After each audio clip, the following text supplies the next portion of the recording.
존경하는 국민 여러분, 대한민국의 자유민주주의와 헌정 질서를 지키려 했던 것입니다. 여러분 안녕하십니까? 오늘도 대통령에게 사과와 반성의 태도는 없었고 적반하장으로 국민 대다수를 적으로 돌리는 적개심만 가득했습니다.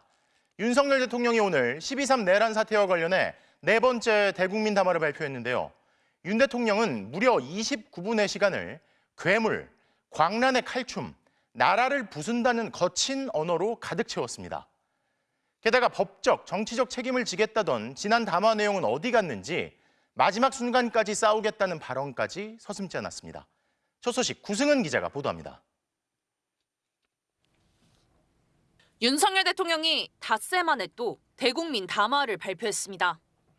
단 2분에 그쳤던 지난 담화와 달리 이번엔 29분짜리 녹화 방송이었습니다. 도대체 2시간짜리 내란이라는 것이 있습니까? 잠깐 경고를 하기 위해 비상계엄을 선포한 것이고 모든 것은 합법이라고 주장했습니다. 말은 장황했고 목소리는 컸습니다. 그리고 표현은 거칠었습니다. 야당을 향해 반국가적 패악이다. 자신을 자리에서 내려오라는 목소리는 광란의 칼춤이라고 했습니다. 지금 여기저기서 광란의 칼춤을 추는 사람들은 나라가 이 상태에 오기까지 어디서 도대체 무엇을 했습니까? 국회를 범죄자 집단, 반국가 세력이라고 표현하며 노골적인 적대감을 숨기지 않았습니다.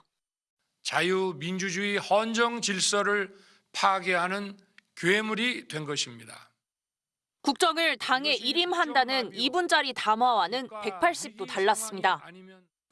저의 임기를 포함하여 앞으로의 전국 안정 방안은 우리 당에 일임하겠습니다. 지금 야당은 저를 중범죄자로 몰면서 당장 대통령직에서 끌어내리려 하고 있습니다. 윤 대통령은 자신을 향한 강제 수사를 의식한 듯 담화 내내 해명으로 일관했습니다. 그 길밖에 없다고 판단해서 내린 대통령의 헌법적 결단이자 통치 행위가 어떻게 내란이 될 수 있습니까? 잘못은 없다. 모든 게 야당 탓이다. 끝까지 간다. 이렇게 목소리를 높인 윤 대통령이 사과라는 말을 쓴 건 담화 말미 단 한 번에 불과했습니다. MBC 뉴스 구승입니다. 윤석열 대통령은 오늘 담화에서 자신은 국회 기능을 마비시키려 한 적이 없다고 강하게 여러 번 주장했습니다. 어떻게는 내란죄는 좀 피해보려고, 즉 국회 계엄 해제 요구한 결의를 막으려 한 행동 등이 국헌 문란 행위, 즉 내란죄의 핵심이기 때문에 적극적으로 부인하고 있는 것으로 보이는데요. 하지만 윤 대통령의 이런 주장은 내란 가담자들의 폭로로 계속 실체가 드러나고 있는 그날의 진실과 정면 배치됩니다. 먼저 조희영 기자입니다. 윤석열 대통령은 국회를 마비시키려 할 의도가 없었다며 국회 출입을 막지 않은 것을 근거로 들었습니다. 저는 국회 관계자의 국회 출입을 막지 않도록 하였고, 그래서 국회의원과 엄청나게 많은 인파가 국회 마당과 본관, 본회의장으로 들어갔고, 하지만 비상계엄 선포 직후 전 국민에게 생중계된 국회 앞 상황은 윤 대통령의 말과 다릅니다. 경찰은 윤 대통령 지시에 따라 국회 출입문을 봉쇄하고 국회의원들의 진입을 막았습니다. 국회로 왜 못 들어가게? 우원식 국회의장은 물론 국회의원 상당수가 국회 담장을 넘어야만 했습니다. 국회의원이 국회에 못 들어가니 말이 돼? 좀 전이롭게 행동하세요. 국회로 출동한 특전사 707 특임대의 첫 임무도 의원들의 진입을 막는 것이었습니다. 건물을 봉쇄해서 확보하라. 아무도 들어오고 나가지 못하게 봉쇄하라 했습니다. 윤 대통령은 단전 단수를 안 하고 방송 송출을 제한하지 않은 것도 국회 장악 시도가 없었다는 근거로 들었습니다. 만일 국회 기능을 마비시키려 했다면 국회 건물에 대한 단전 단수 조치부터 취했을 것이고 방송 송출도 제한했을 것입니다. 하지만 시민들과 야당 보좌진의 저항으로 본회의장 진입에 난항을 겪자 계엄군은 계엄 해제 요구한 투표를 막기 위해 단전은 물론 공포탄 사용을 검토했습니다. 지휘관들과 이거 공포탄을 쏴서 들어가야 되나? 이 전기를 끊어서 못하게 해야 되나? 이런 부분들에 대한 논의를 계엄군이 유혈 사태를 부를 수 있는 이런 극단적 방안까지 검토한 건 윤 대통령이 직접 문을 부수고라도 국회의원들을 끌어내라고 지시했기 때문입니다. 대통령께서 비화폰으로 제게 직접 전화를 하셨습니다. 의결 정족수가 아직 다 안 채워진 것 같다. 빨리 문을 부수고 들어가서 안에 있는 인원들을 끄집어내라. 윤 대통령은 국회 계엄 해제 요구를 즉각 수용하고 군 철수를 지시했다고 주장했습니다. 계엄 해제 의결이 있자 국방부 청사에 있던 국방장관을 제 사무실로 오게 하여 즉각적인 병력 철수를 지시하였습니다. 하지만 이것도 사실과 다릅니다. 계엄 해제 요구안이 통과된 4일 새벽 1시쯤 윤 대통령은 계엄 상황실을 직접 찾아 그것 하나 못 해내냐며 화를 냈습니다. 이후 김용현 국방장관과 박안수 계엄사령관 등 계엄군 수뇌부와 30분 동안 밀실회의를 가졌습니다. 계엄군에 내려진 지시가 풀리는 건 새벽 3시 반 무렵. 계룡대 육군 장성들에게 내려진 서울 상경 지시와 7공수, 13공수에 내려진 서울 출동 준비 지시가 이때 해제됐습니다. 계엄 해제 요구안이 국회를 통과한 뒤에도 윤 대통령을 비롯한 12.3 내란 세력은 계속 추가 대응 방안을 찾고 있었던 겁니다. 윤 대통령이 결국 백기를 들고 비상계엄 해제를 선언한 건 새벽 4시 27분, 계엄 선포 6시간 만이었습니다. MBC 뉴스 조희영입니다. 윤 대통령이 국민들에게 서슴지 않은 거짓말은 이뿐만이 아닙니다. 국회에 계엄군을 보낸 이유가 안전사고를 막기 위해서였고 그래서 무장도 하지 말라고 지시했다는 주장을 했는데요. 국회에 중무장한 계엄군이 난입해 본회의장 진입을 시도하는 모습이 생중계됐는데도 어떻게 이런 거짓말로 진실을 가릴 수 있다고 생각하는 걸까요? 이어서 이덕영 기자입니다. 윤석열 대통령은 국회에 군을 투입한 건 안전사고를 대비한 거라고 말했습니다. 그래서 300명 미만의 소규모 병력을 무장도 하지 않은 채 보냈다고 주장했습니다. 계엄 선포 방송을 본 국회 관계자와 시민들이 대거 몰릴 것을 대비하여 질서 유지를 하기 위한 것이지 국회를 해산시키거나 기능을 마비시키려는 것이 아님은 자명합니다. 거짓말입니다. 계엄 선포와 동시에 국회에는 특전사에서만 707 특임대와 1공수 병력 474명이 투입됐습니다. 수방사에서도 211명이 동원됐습니다. 헬기와 장갑차로 긴급 투입된 인력만 이 정도로 윤 대통령이 말한 병력의 2배가 넘습니다. 지방에 주둔 중이던 7공수와 13공수에겐 다음 날 출동 준비 지시가 내려져 있었습니다. 계엄군은 미군 특수부대가 사용하는 돌격소총, 출입문 파괴용 산탄총, 진입로 확보를 위한 폭탄 등으로 중무장했습니다. 개인별로 실탄을 나눠주진 않았지만 언제든 가능하게 실탄통을 챙겨왔습니다. 개인별로 5.56mm 10발, 9mm 10발을 지급할 수 있도록 이들에게 내려진 임무는 안전사고 방지가 아니라 국회 본청에 들어가 계엄 해제 요구안 통과를 막는 것이었습니다.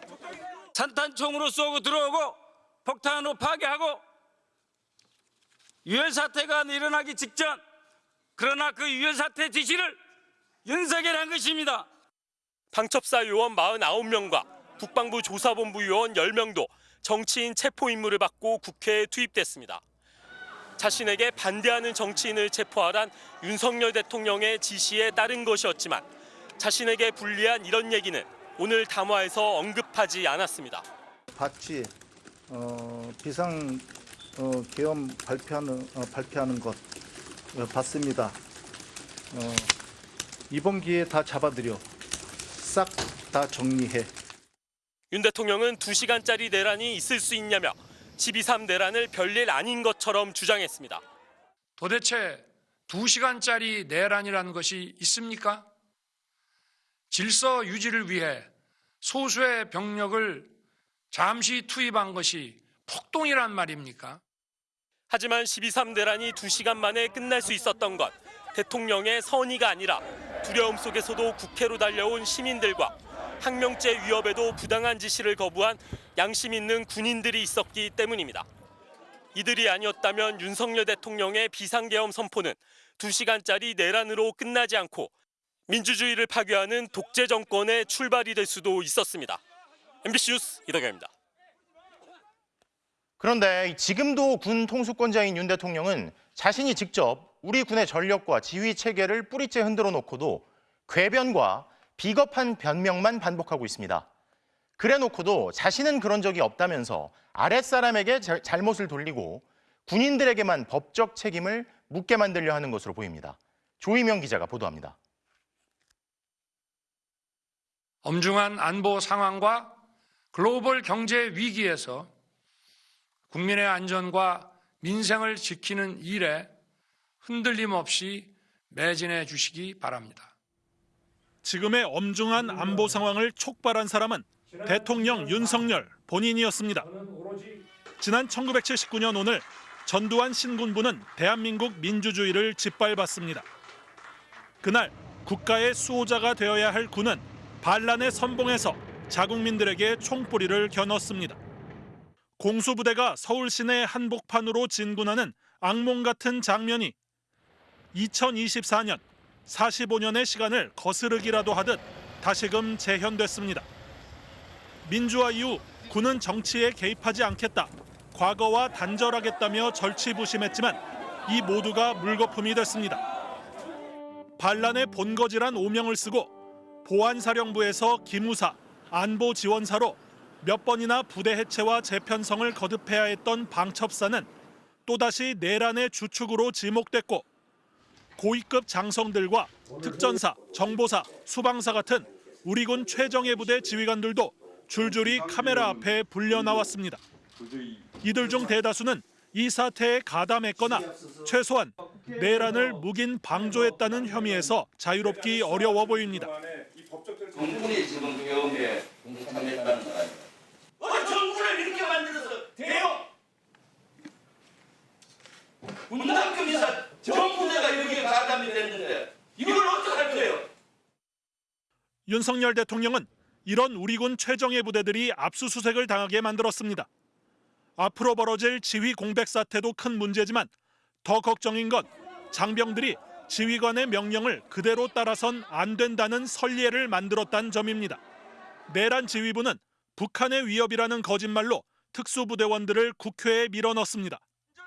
아무것도 모른 채 지시를 받고 출동했을 뿐인 장병들에게 내란의 하수인이란 주홍 글씨가 새겨지게 된 겁니다. 윤석열 대통령은 국민을 지킨다는 장병들의 자부심을 짓밟고 상관의 명에 목숨을 거는 이들의 충성심을 악용했습니다. 지금껏 수많은 국민들의 헌신과 희생으로 다져온 대한민국 국방의 토대가 불과 열흘 만에 처참히 무너지고 있습니다. MBC 뉴스 조희명입니다. 그러면서 윤 대통령은 또 모든 걸 야당 탓으로 돌렸습니다. 국회를 비롯한 헌법기관들을 장악해 헌정을 유린하려 했던 시도조차 모두 야당 탓이라면서 지난 3일 계엄 선포 담화보다도 오히려 상태가 악화된 듯한 모습을 보였는데요. 마치 제2의 계엄 선포와도 같았던 오늘 담화를 통해 극우 세력의 결집을 노린 거라는 분석이 나옵니다. 신수아 기자입니다. 윤석열 대통령은 29분간의 담화에서 야당이란 말을 16번이나 썼습니다. 국정이 마비된 것도, 경제가 나빠진 것도, 국가 안보와 사회 안전이 후퇴한 것도 모두 야당 탓이라고 했습니다. 이것이 국정 마비요, 국가 위기 상황이 아니면 무엇이란 말입니까? 모든 게 야당 탓이니까 거대 야당이 주도하고 있는 국회를 무력화시키려 했던 비상계엄 선포도 합법이란 주장입니다. 자신의 탄핵과 하야를 원하는 목소리는 모두 거짓 선동이고 이 거짓 선동은 오로지 민주당 이재명 대표를 위한 조기 대선 때문이라고도 했습니다. 거대 야당 대표의 유죄 선고가 임박하자 대통령의 탄핵을 통해 이를 회피하고 조기 대선을 치르려는 것입니다. 국헌 문란 행위 아닙니까? 윤 대통령은 선거관리위원회에 계엄군을 보낸 건 서버를 점검하려 했던 것이라면서 부정선거 의혹을 또다시 거론했습니다. 민주주의 핵심인 선거를 관리하는 전산 시스템이 이렇게 엉터리인데 어떻게 국민들이 선거 결과를 신뢰할 수 있겠습니까? 내란 사태 우두머리인 자신을 반 이재명으로 포장하고 부정선거 이슈를 끄집어내 극우 세력의 결집을 유도하려는 걸로 보입니다. 윤 대통령의 이런 판단은 광화문에서 태극기 집회가 시작되고 용산 대통령실 앞에 화환 행렬이 이어지는 것과 무관하지 않습니다. 특히 윤상현 의원 등이 국회에서 내란죄 성립이 안 된다는 주장을 내놓은 시점과 맞물린다는 점에서 극우 세력 등과 사전 교감을 했을 거란 해석도 나옵니다. 윤석열 대통령은 끝까지 싸우겠다, 맞서 싸우겠다는 표현을 수차례 쓰면서 버티기에 들어가겠다는 의도를 숨기지 않았습니다. MBC 뉴스 신수아입니다. 윤 대통령은 계엄을 선포한 뒤 계엄군을 선관위에 투입한 건 선관위 전산 시스템을 낱낱이 검사하기 위해서였다고 주장했습니다. 일부 극우 세력들이 주장하는 부정선거 조작 의혹에 세뇌돼 헌법기관인 선관위를 폭력으로 진압하려는 내란을 일으켰음을 실토한 겁니다. 이에 대해 선관위는 이미 판결을 통해 밝혀졌는데도 사실과 전혀 다른 근거 없는 주장을 하고 있다고 반박하면서 윤 대통령이 자신을 당선시킨 선거관리 시스템조차 부정하는 자기 부정을 하고 있다고 비판했습니다. 김세로 기자입니다. 계엄 선포 직후인 지난 3일 밤 10시 반, 계엄군은 곧장 선관위 2층 서버실로 직행해 사전투표 관련 서버를 촬영해 갔습니다. 동원된 정보사와 방첩사 요원들에겐 서버를 통째로 확보하란 지시가 내려졌습니다. 선관위 서버를 복사하고 통째로 들고 나오고 이 지시는 누가 내린 것입니까? 지금 여인영 사령관께서 저에게 구두 지시하셨습니다. 윤 대통령은 군의 선관위 침탈은 자신의 지시에 따른 것이라고 실토했습니다. 북한의 해킹에 노출된 선관위가 시스템 점검을 거부해 그런 지시를 했다고 말한 겁니다. 상황은 심각했습니다. 국정원 직원이 해커로서 해킹을 시도하자 얼마든지 데이터 조작이 가능하였고 방화벽도 사실상 없는 것이나 마찬가지였습니다. 국정원이 해킹했더니 곧바로 뚫리더라는 대통령의 이 담화, 거짓말입니다. 선관위는 당시 상황과 관련해 시스템 침투에 실패한 국정원이 이러면 점검이 안 된다고 해 차단을 일시 풀어줬던 것이라고 이미 여러 차례 밝힌 바 있습니다. 일부 극우 세력의 가짜뉴스를 대통령이 그대로 전달한 겁니다. 윤 대통령은 국방장관에게 전산 시스템을 점검하도록 지시했다는 말로 선관위 침탈이 내란의 주 목적임도 자백했습니다. 민주주의 핵심인 선거를 관리하는 전산 시스템이 이렇게 엉터리인데 어떻게 국민들이 선거 결과를 신뢰할 수 있겠습니까? 선관위는 대통령의 주장은 완전히 사실과 다르다고 반박했습니다. 작년 7월부터 석 달 동안 국정원이 참여한 보안 컨설팅에서도 북한의 해킹으로 인한 선거 시스템 침해 흔적은 없었다는 겁니다. 만에 하나 선거 시스템에 대한 해킹 가능성이 있다 해도 결과 조작은 불가능하다고 선관위는 강조했습니다. 내부 조력자들이 조직적으로 정보를 해커에게 넘기고 수많은 사람의 눈을 피해 투표지를 바꿔치기 해야 가능한 얘기라는 겁니다. 아울러 실물 투표지를 통해 언제든지 개표 결과를 검증할 수도 있다고 강조했습니다. 선관위는 그동안 수차례 제기됐던 부정선거 주장은 사법기관의 판결을 통해 모두 근거가 없다는 것이 밝혀졌다며 부정선거에 대한 의혹 제기는 윤 대통령 자신이 당선된 선거관리 시스템에 대한 자기 부정과 다름없는 것이라고 비판했습니다. MBC 뉴스 김세로입니다. 이런 가운데 내란 세력이 일찌감치 방송과 인터넷 통제 방안까지 미리 준비하고 있었던 움직임이 확인됐습니다.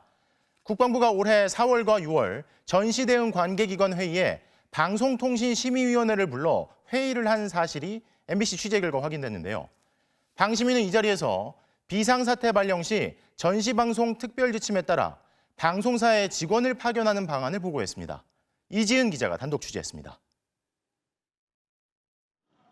지난 4월 18일과 6월 21일 서울 용산 국방부 청사에서 국방부가 주관한 관계기관 회의가 잇따라 열렸습니다. MBC가 입수한 국방부 공문입니다.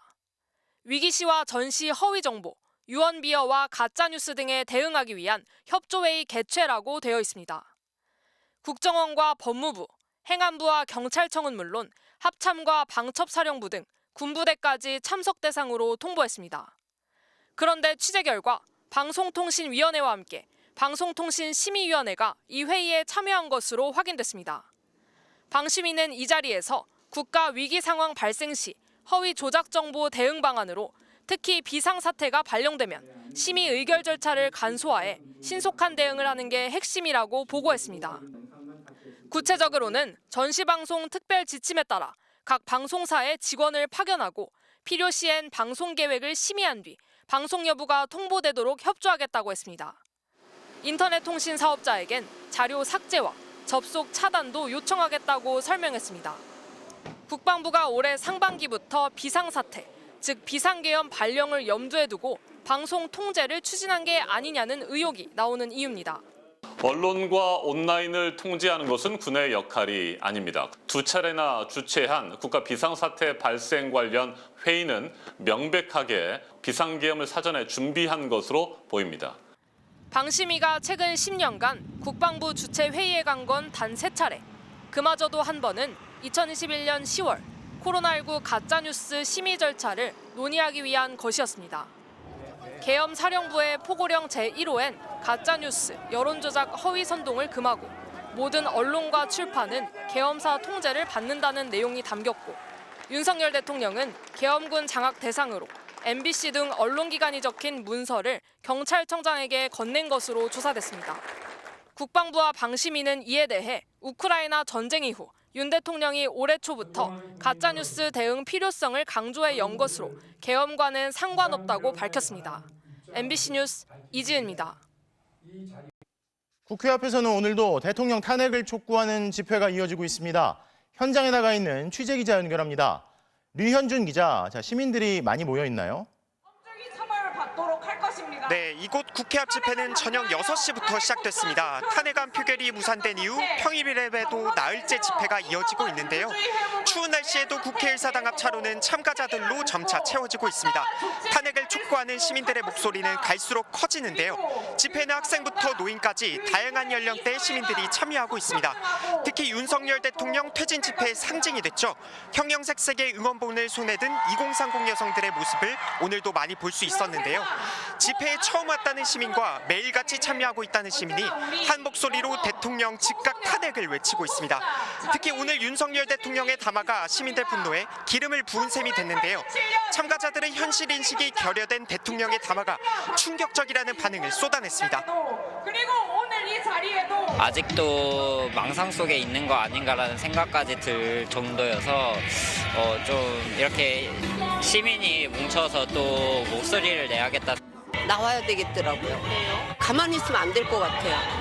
너무 화가 나서 볼 수가 없어요.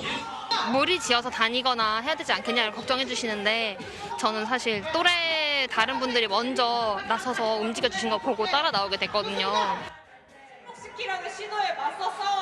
국회 앞 집회는 탄핵안 표결이 예정된 토요일까지 계속될 전망입니다. 내일 집회에는 가수 이승환 씨도 무료 공연을 예고해 시민들의 발걸음이 더 몰릴 걸로 보입니다. 지금까지 서울 여의도 국회의사당 앞에서 전해드렸습니다. 기특하다며 칭찬하고 망국적 국헌 문란 세력이 이 나라를 지배한다면 어떤 일이 벌어지겠습니까? 민주주의를 가장한 폭거에 맞서 싸웠습니다. 피와 땀으로 지켜온 대한민국, 우리의 자유민주주의를 지키는 길에 국민 여러분과 함께 싸우겠습니다. 국민 여러분에 대한 저의 뜨거운 충정만큼은 믿어주십시오.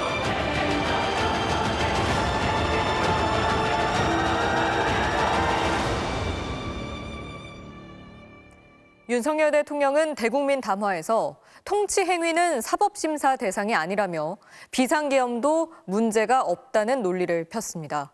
정말 그럴까요? 내란 속의 전두환 씨가 재판에서 펼쳤던 이 논리는 이미 대법원도 헌법재판소도 받아들이지 않은 철진한 주장일 뿐입니다. 윤상문 기자가 보도합니다. 비상계엄 선포는 사법심사의 대상이 되지 않는다고 주장한 윤석열 대통령. 대통령의 비상계엄 선포권 행사는 사명권 행사, 외교권 행사와 같은 사법심사의 대상이 되지 않는 통치 행위입니다. 총칼을 앞세워 군사반란을 일으켰던 전두환식 논리입니다. 전 씨는 내란죄 재판에서 같은 주장을 펼쳤습니다. 대통령의 통치 행위는 사법심사의 대상이 되지 않는다. 1996년 당시 재판에서 전 씨 변호인들의 변론 내용입니다. 사법부는 이 주장을 받아들이지 않았습니다. 대법원은 비상계엄 선포가 국헌 문란의 목적을 달성하기 위해 행해졌다면 심사할 수 있다며 유죄를 확정했습니다. 당시 대법원은 성공한 쿠데타도 처벌할 수 있다는 점도 명확히 했습니다. 폭력으로 헌법기관의 권능 행사를 불가능하게 하거나 정권을 장악하는 행위는 어떠한 경우도 용인될 수 없다고 했습니다. 전두환 노태우 때 그때도 대법원도 통치행위 주장하는 걸 배척했어요. 근데 이 사람이 너무 옛날에 공부하고 잘 모르는 거지 하나도. 헌법재판소도 마찬가지였습니다. 1996년 김영삼 대통령의 긴급 재정명령에 대한 헌법재판에서 통치 행위라 하더라도 국민의 기본권 침해와 직접 관련된다면 당연히 심판 대상이라고 명시했습니다. 국민의 언론 출판 집회 결사의 자유와 기본권 침해와 직접 관련되는 계엄 상황이 도래하는 것이기 때문에 그러한 주장은 헌재에 의해서 절대 받아들여질 수 없다고 생각합니다. 대통령의 행위가 사법심사 대상이 아니라는 조항은 박정희 독재정권 유신헌법 때나 있었습니다. 유신헌법에서는 긴급조치는 사법적 심사 대상이 아니라고 명시했습니다. 그래놓고 대통령 말 한마디로 국민의 자유와 권리를 정지시켰습니다. 국제적으로 할 수 있다라고 생각을 한 거예요. 딱 유신 시대의 박정희 사고에 굳어져 있어요. 손바닥에 왕자를 그리고 대선 후보 토론에 나왔던 윤 대통령. 내란죄 수괴로 처벌받은 전두환. 종신 집권의 야욕을 드러낸 박정희 정권의 그림자가 어른거립니다. MBC 뉴스 윤상훈입니다. 선거 결과를 신뢰할 수 없다. 야당은 반국가 세력이다. 윤석열 대통령의 거친 말들은 온라인과 장애 집회에서 활동하는 극단적 인사들의 주장과 닮아 있습니다. 시중에 갖은 음모론들이 비상계엄의 방아쇠를 당기게 한 거 아니냐는 의심이 짙어지고 있습니다. 이혜리 기자가 보도합니다. 선거 관리 시스템이 해킹돼 선거 결과를 못 믿겠다는 대통령과 극우 유튜버들의 주장. 비밀번호도 아주 단순하여 1, 2, 3, 4, 5 같은 식이었습니다. 어떻게 국민들이 선거 결과를 신뢰할 수 있겠습니까? 심지어 선관위 시스템의 비밀번호가 1, 2, 3, 4, 5번이었다고 합니다. 이런 선관위를 어떻게 신뢰하고 선거관리를 맡길 수가 있겠습니까? 객관적 근거가 없다는 법원 판결에도 일부 유튜버들은 내후년 지방선거 전에 선관위를 해체해야 한다는 주장까지 폈습니다. 정복주사파들에 의해서 오염될 대로 오염된, 썩을 대로 썩은 이 선관위 조직과 전면적인 조사와 수술을 단행해야 한다고 저는 생각합니다. 그래서 저는 이번에 국방장관에게 선관위 전산 시스템을 점검하도록 지시한 것입니다. 간첩죄 적용 범위 확대에 반대한 야당을 반국가 세력으로 몰아세운 발언도 극우 인사들이 자주 해왔던 말입니다. 민주당에서 간첩죄, 그 간첩과 관련된 개정안도 반대를 하고 있는 상황이 된 겁니다. 자유민주주의를 체제를 붕괴시키는 괴물이 된 국회. 이러한 상황을 막기 위해 형법의 간첩죄 조항을 수정하려 하였지만 거대 야당이 완강히 가로막고 있습니다. 국가 안보를 위협하는 간첩을 잡지 말라는 것 아닙니까? 비상계엄에 법률적 문제가 없다는 항변 역시 극우 유튜버들의 인식과 닮아 있습니다. 대한민국의 자유민주주의와 헌정 질서를 지키려 했던 것입니다. 대통령의 헌법적 결단이자 통치 행위가 어떻게 내란이 될 수 있습니까? 위헌적인 이런 말들을 하고 있는데 대통령이 계엄 선포를 하는 건 지금 국회의 입법 폭주에 대한 건 전시 상황하고 다름없기 때문에 계엄 선포에는 전혀 문제 없습니다. 대통령을 지키자는 구구의 목소리에 윤 대통령은 화답이라도 하듯 마지막까지 국민 여러분과 함께 싸우겠다며 담화를 끝냈습니다. MBC 뉴스 이혜리입니다. 윤석열 대통령은 오늘 담화 내내 계엄이 불가피했고 합법적이었다고 주장했습니다. 그러면서 선관위 북한 해킹 의혹 같은 음모론적 괴담까지 입에 올려 불신을 자초하는 무리수를 뒀는데요. 의학계 일각에선 정신감정이 필요할 만큼 위험한 상태로 보인다고 우려했습니다. 공윤선 기자가 전문가들의 이야기를 들어봤습니다. 윤석열 대통령은 오늘도 계엄 선포의 당위성만을 강조했습니다. 일순간에 국가를 위기로 몰아넣은 데에 대한 후회나 성찰의 기색은 찾아보기 어려웠습니다. 한 정신과 전문의는 MBC 취재진과 통화에서 윤 대통령을 자기애성 인격 유형으로 판단했습니다. 잘못을 지적받는 걸 못 견디는 성격에 대통령이란 막강한 권력까지 주어지면서 인격적 결함이 생겼다는 겁니다. 문제적 문제가 자기 성찰이 안 되고 그다음에 자기가 한 행동을 정당화시키는 정보만 계속 찾아냅니다. 콘에 몰린 사람일수록 더 적을 만들고 우리가 증오할 대상을 자꾸 만들어내고. 탄핵 여론이 절정으로 치닫고 있는 시점에 괴담으로 통하는 선관위 북한 해킹 의혹을 거리낌 없이 국민 앞에서 입에 올리는 대통령.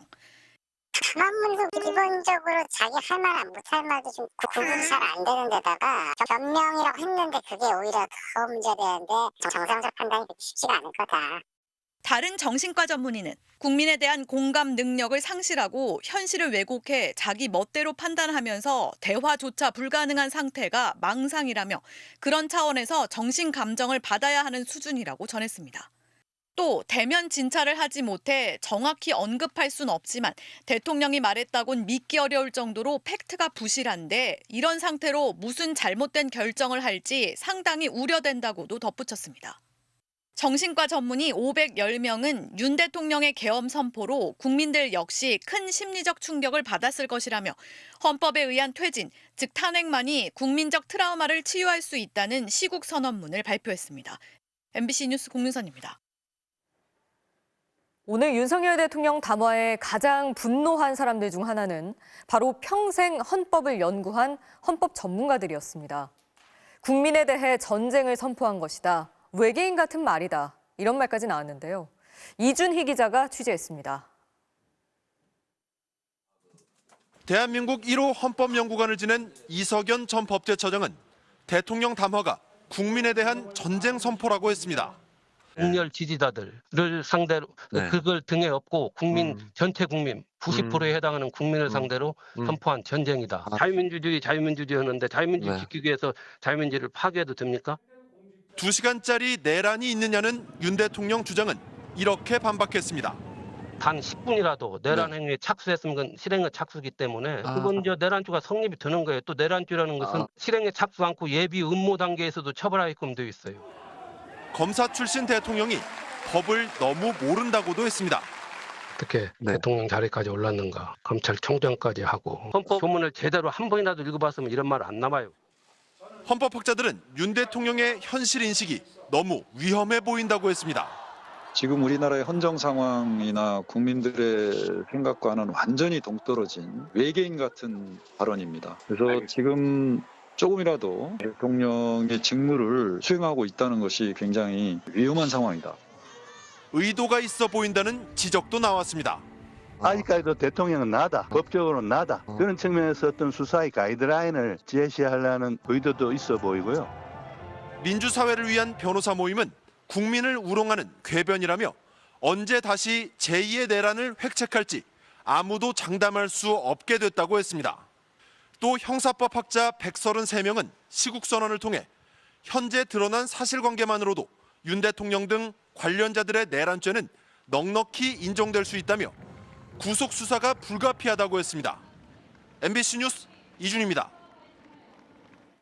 윤석열 대통령의 대국민 담화를 지켜본 시민들의 기분은 어땠을까요? 혼자 다른 세상에 사는 것 같다. 뻔뻔하고 후안무치하다. 극우 유튜버들의 얘기 같다는 분노의 목소리가 많았습니다. 대국민 담화 직후 민주노총 조합원들이 용산 대통령실로 향하면서 경찰과 대치하는 일까지 벌어졌습니다. 정한솔 기자입니다. 도로를 가득 메운 깃발 행렬이 경찰 차벽에 가로막힌 채 뒤엉켰습니다. 윤석열 대통령 탄핵과 구속을 요구하며 서울시청 앞에서 노동자 시민대회를 연 민주노총 조합원들은 당초 여의도 국민의힘 당사로 향하려다 대통령의 대국민 담화 직후 방향을 용산 대통령실로 바꿨습니다. 눈과 귀를 좀 의심했고 오히려 본인이 그렇게 계엄령을 했던 것에 대한 합리화를 하는 모습을 보면서 지금 현재 무엇이 문제인지를 윤석열 대통령이 전혀 모르고 있다. 대통령실로 가려는 노동자들과 차벽까지 설치한 경찰의 몸싸움은 3시간가량 대치로 이어지다 민주노총이 여의도 촛불 집회에 합류하기로 하면서 마무리됐습니다. 노동계는 대통령의 대국민 담화에 대해 범죄자의 망언에 불과했다. 자기 변명과 망상으로 가득 찼다며 한 목소리로 질타했습니다. 대국민 담화를 본 시민들은 우려를 넘어 화가 났다는 반응이 많았습니다. 제정신은 아닌 것 같아요. 솔직히 나라 망신이라 생각하고 경제적으로 지금 자영업자들도 그렇고 저희 2030 청년들도 엄청 어려운 시기인데 뭐 정책 같은 걸 낼 생각은 안 하고 혼자 다른 세상에 살고 있는 것 같다고도 했습니다. 흔히 말하는 그 극우 유튜버들이 하는 그 논조를 이제 그대로 따라서 하고 있다고 저는 많이 판단이 됩니다. 그래서 이제 어떤 그 국정을 책임지는 대통령이 하실 말씀은 전혀 아니라는 그 생각이 들었습니다. 대국민 담화라고 했지만 대다수의 국민이 아닌 일부의 지지층을 결집하려는 선동 같았다. 뻔뻔하다는 목소리도 들을 수 있었습니다.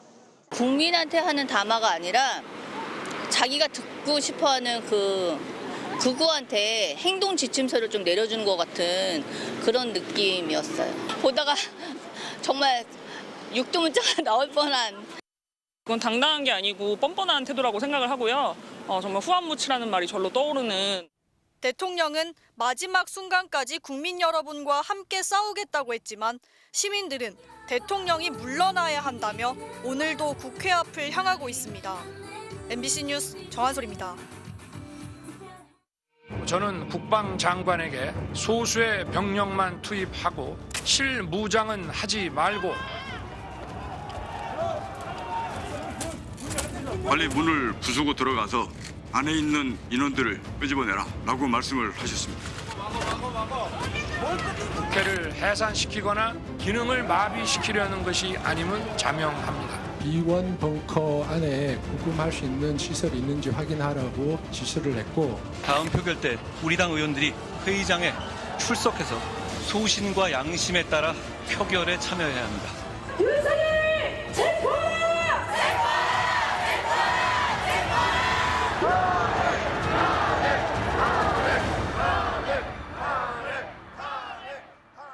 정신 이상자나 할 얘기다.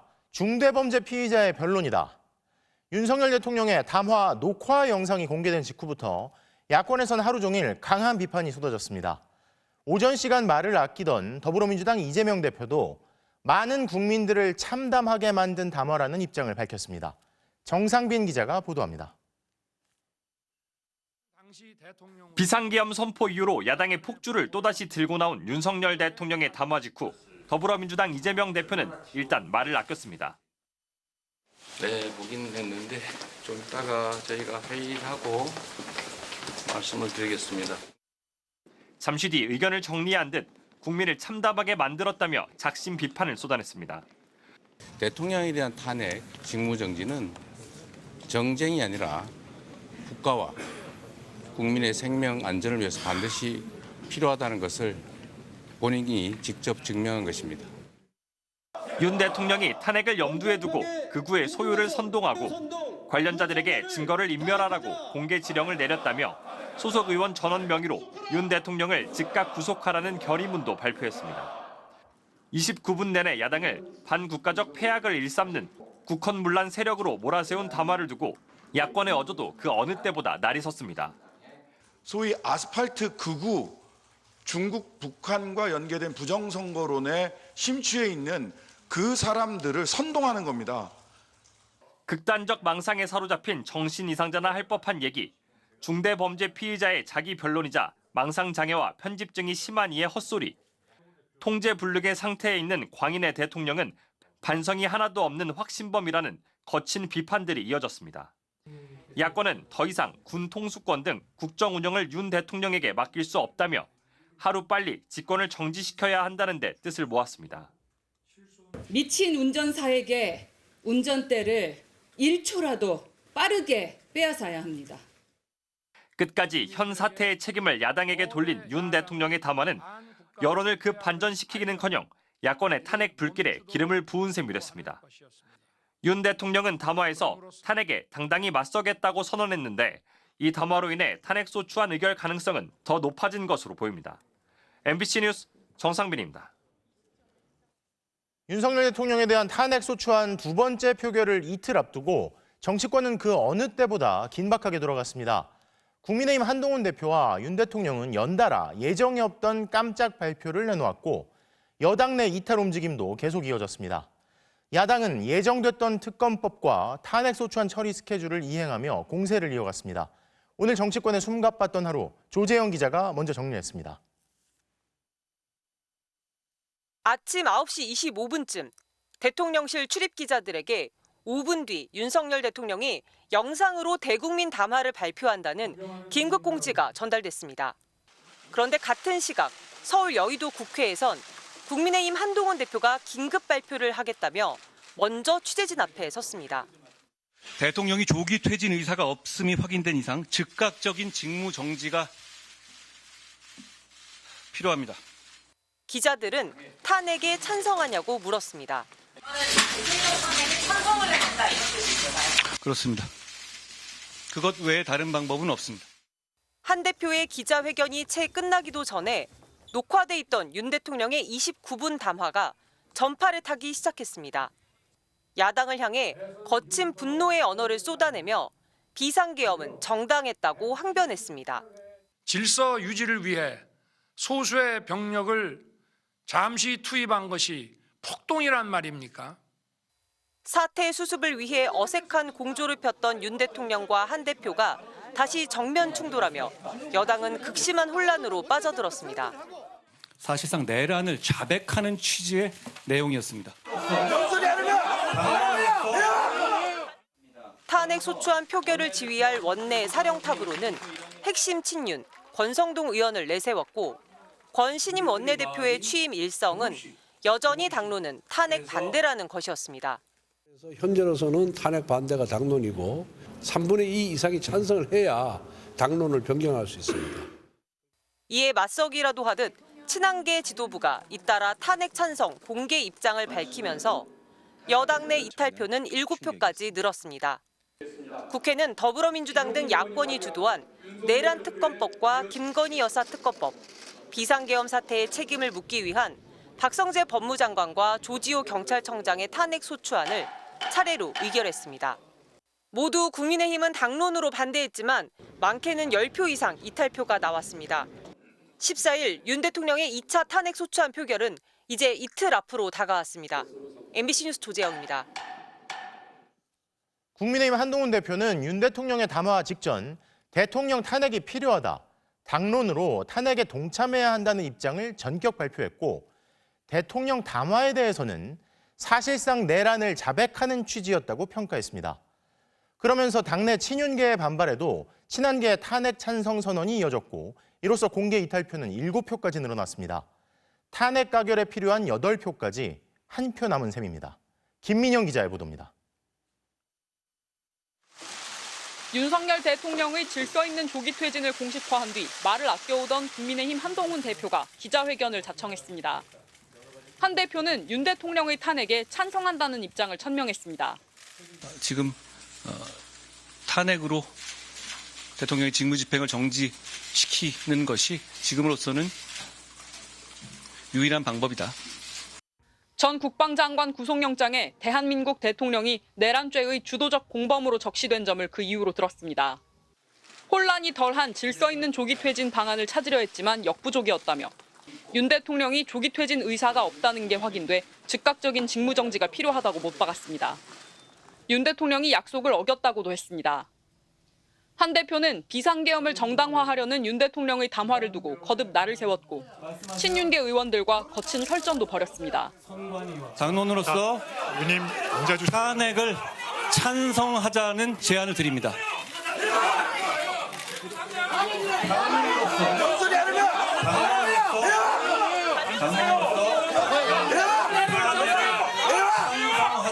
반말하지 마시고 임종덕 의원 일어나서 말씀하십시오.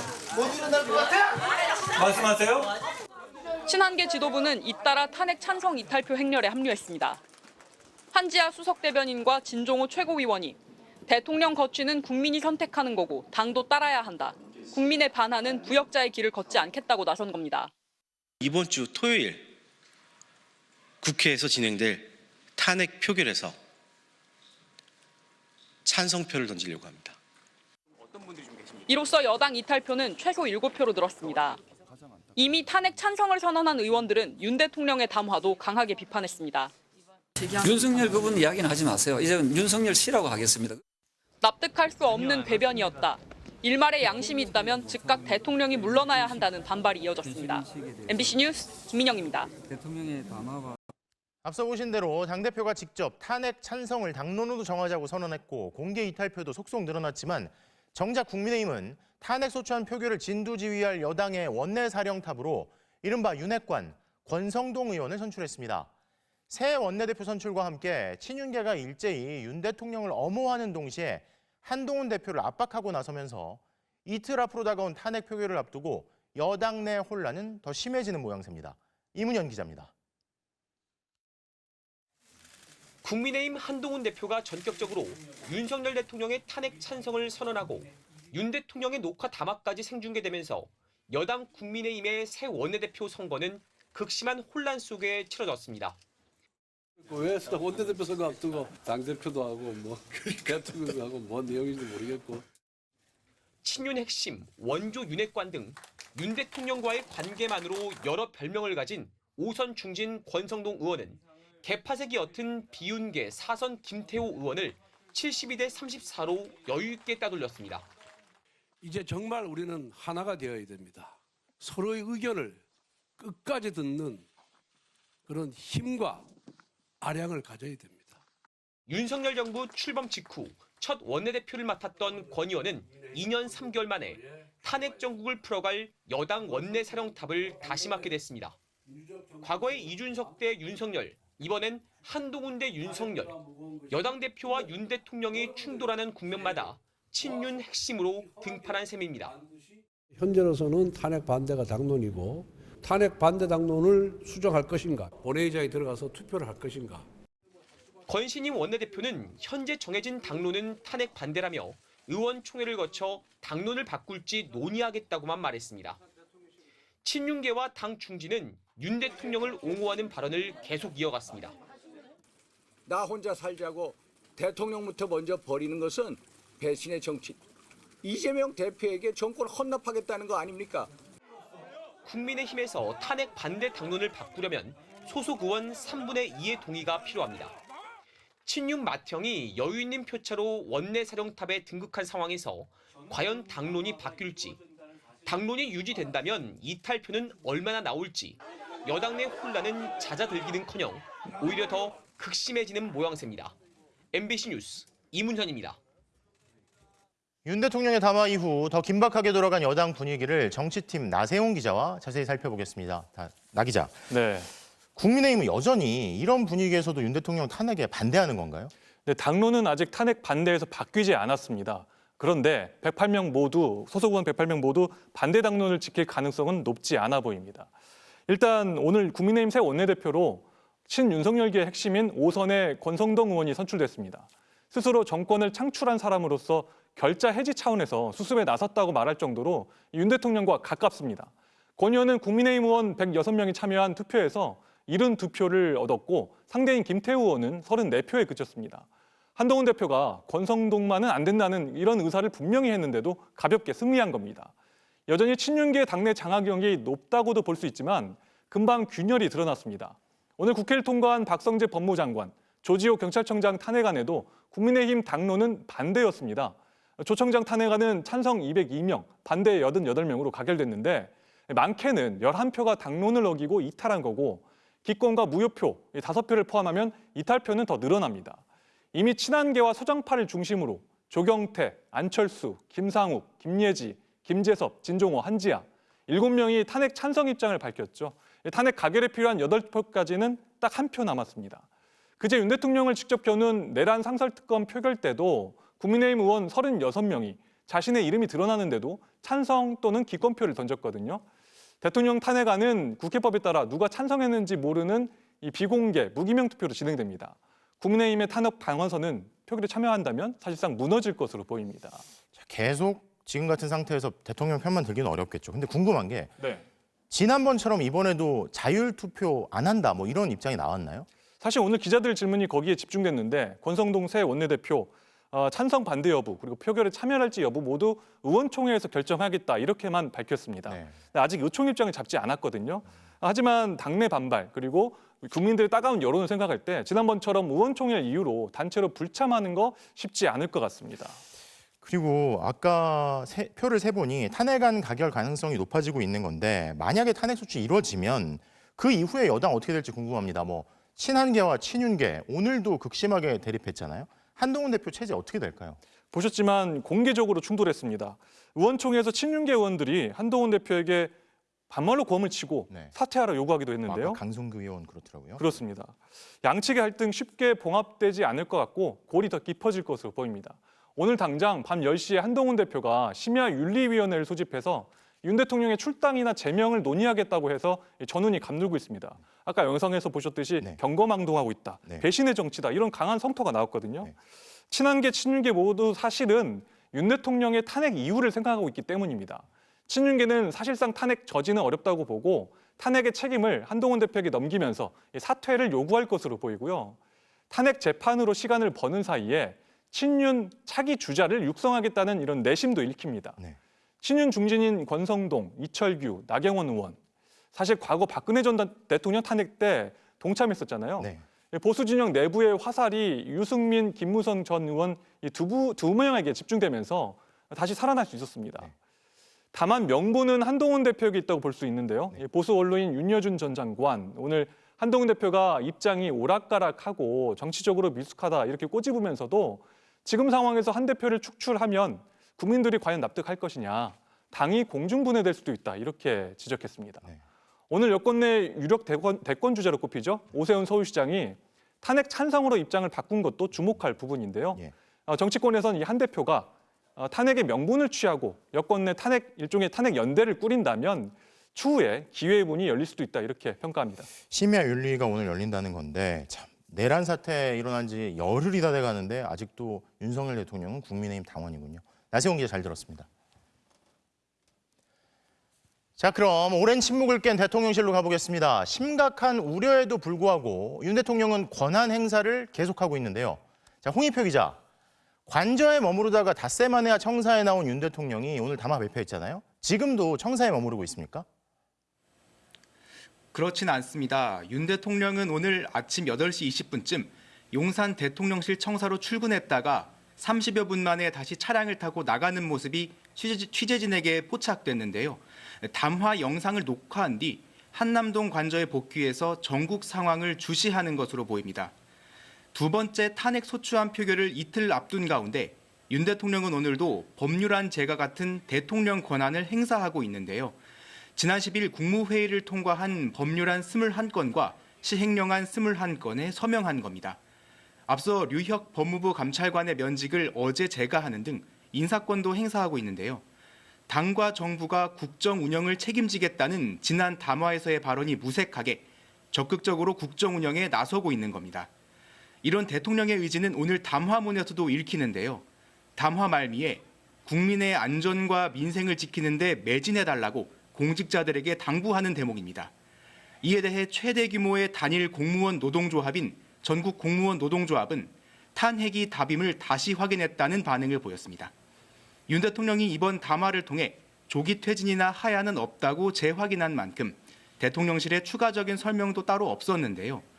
국민의힘 한동훈 대표가 윤 대통령의 출당과 제명을 요구한 데 대해서도 별다른 반응을 보이지 않았습니다. 모레 탄핵 소추안 표결 전까지 윤 대통령은 국회 상황을 지켜보며 한남동 관저에 칩거할 것으로 보이는데요. 윤 대통령을 겨냥한 내란 특검법과 네 번째 김여사 특검법은 오늘 국회 본회의를 통과했습니다. 윤 대통령이 이미 담화문에서 야당을 망국적 국헌 문란 세력으로 규정한 만큼 대통령 탄핵안이 가결되지 않을 경우 거부권 행사는 예정된 수순으로 보입니다. 지금까지 용산 대통령실에서 전해드렸습니다. 네, 오늘도 이어지고 있는 국회 앞 집회 상황 다시 한번 연결하겠습니다. 현장에 나가 있는 취재기자 연결합니다. 류현준 기자 전해주시죠. 네, 이곳 국회 앞 집회는 저녁 6시부터 시작됐습니다. 탄핵안 표결이 무산된 이후 평일임에도 나흘째 집회가 이어지고 있는데요. 추운 날씨에도 국회의사당 앞 차로는 참가자들로 가득 찼었고요. 그리고 10여 분 전쯤 시민들은 여의도 국민의힘 당사로 행진을 시작했습니다. 탄핵을 촉구하는 시민들의 목소리는 갈수록 커지고 있는데요. 집회에는 학생부터 노인까지 다양한 연령대의 시민들이 참여하고 있습니다. 특히 윤석열 대통령 퇴진 집회의 상징이 됐죠. 형형색색의 응원봉을 손에 든 2030 여성들의 모습을 오늘도 많이 볼 수 있었는데요. 집회에 처음 왔다는 시민과 매일같이 참여하고 있다는 시민이 한 목소리로 대통령 즉각 탄핵을 외치고 있습니다. 특히 오늘 윤석열 대통령의 담화가 시민들 분노에 기름을 부은 셈이 됐는데요. 참가자들은 현실인식이 결여된 대통령의 담화가 충격적이라는 반응을 쏟아냈습니다.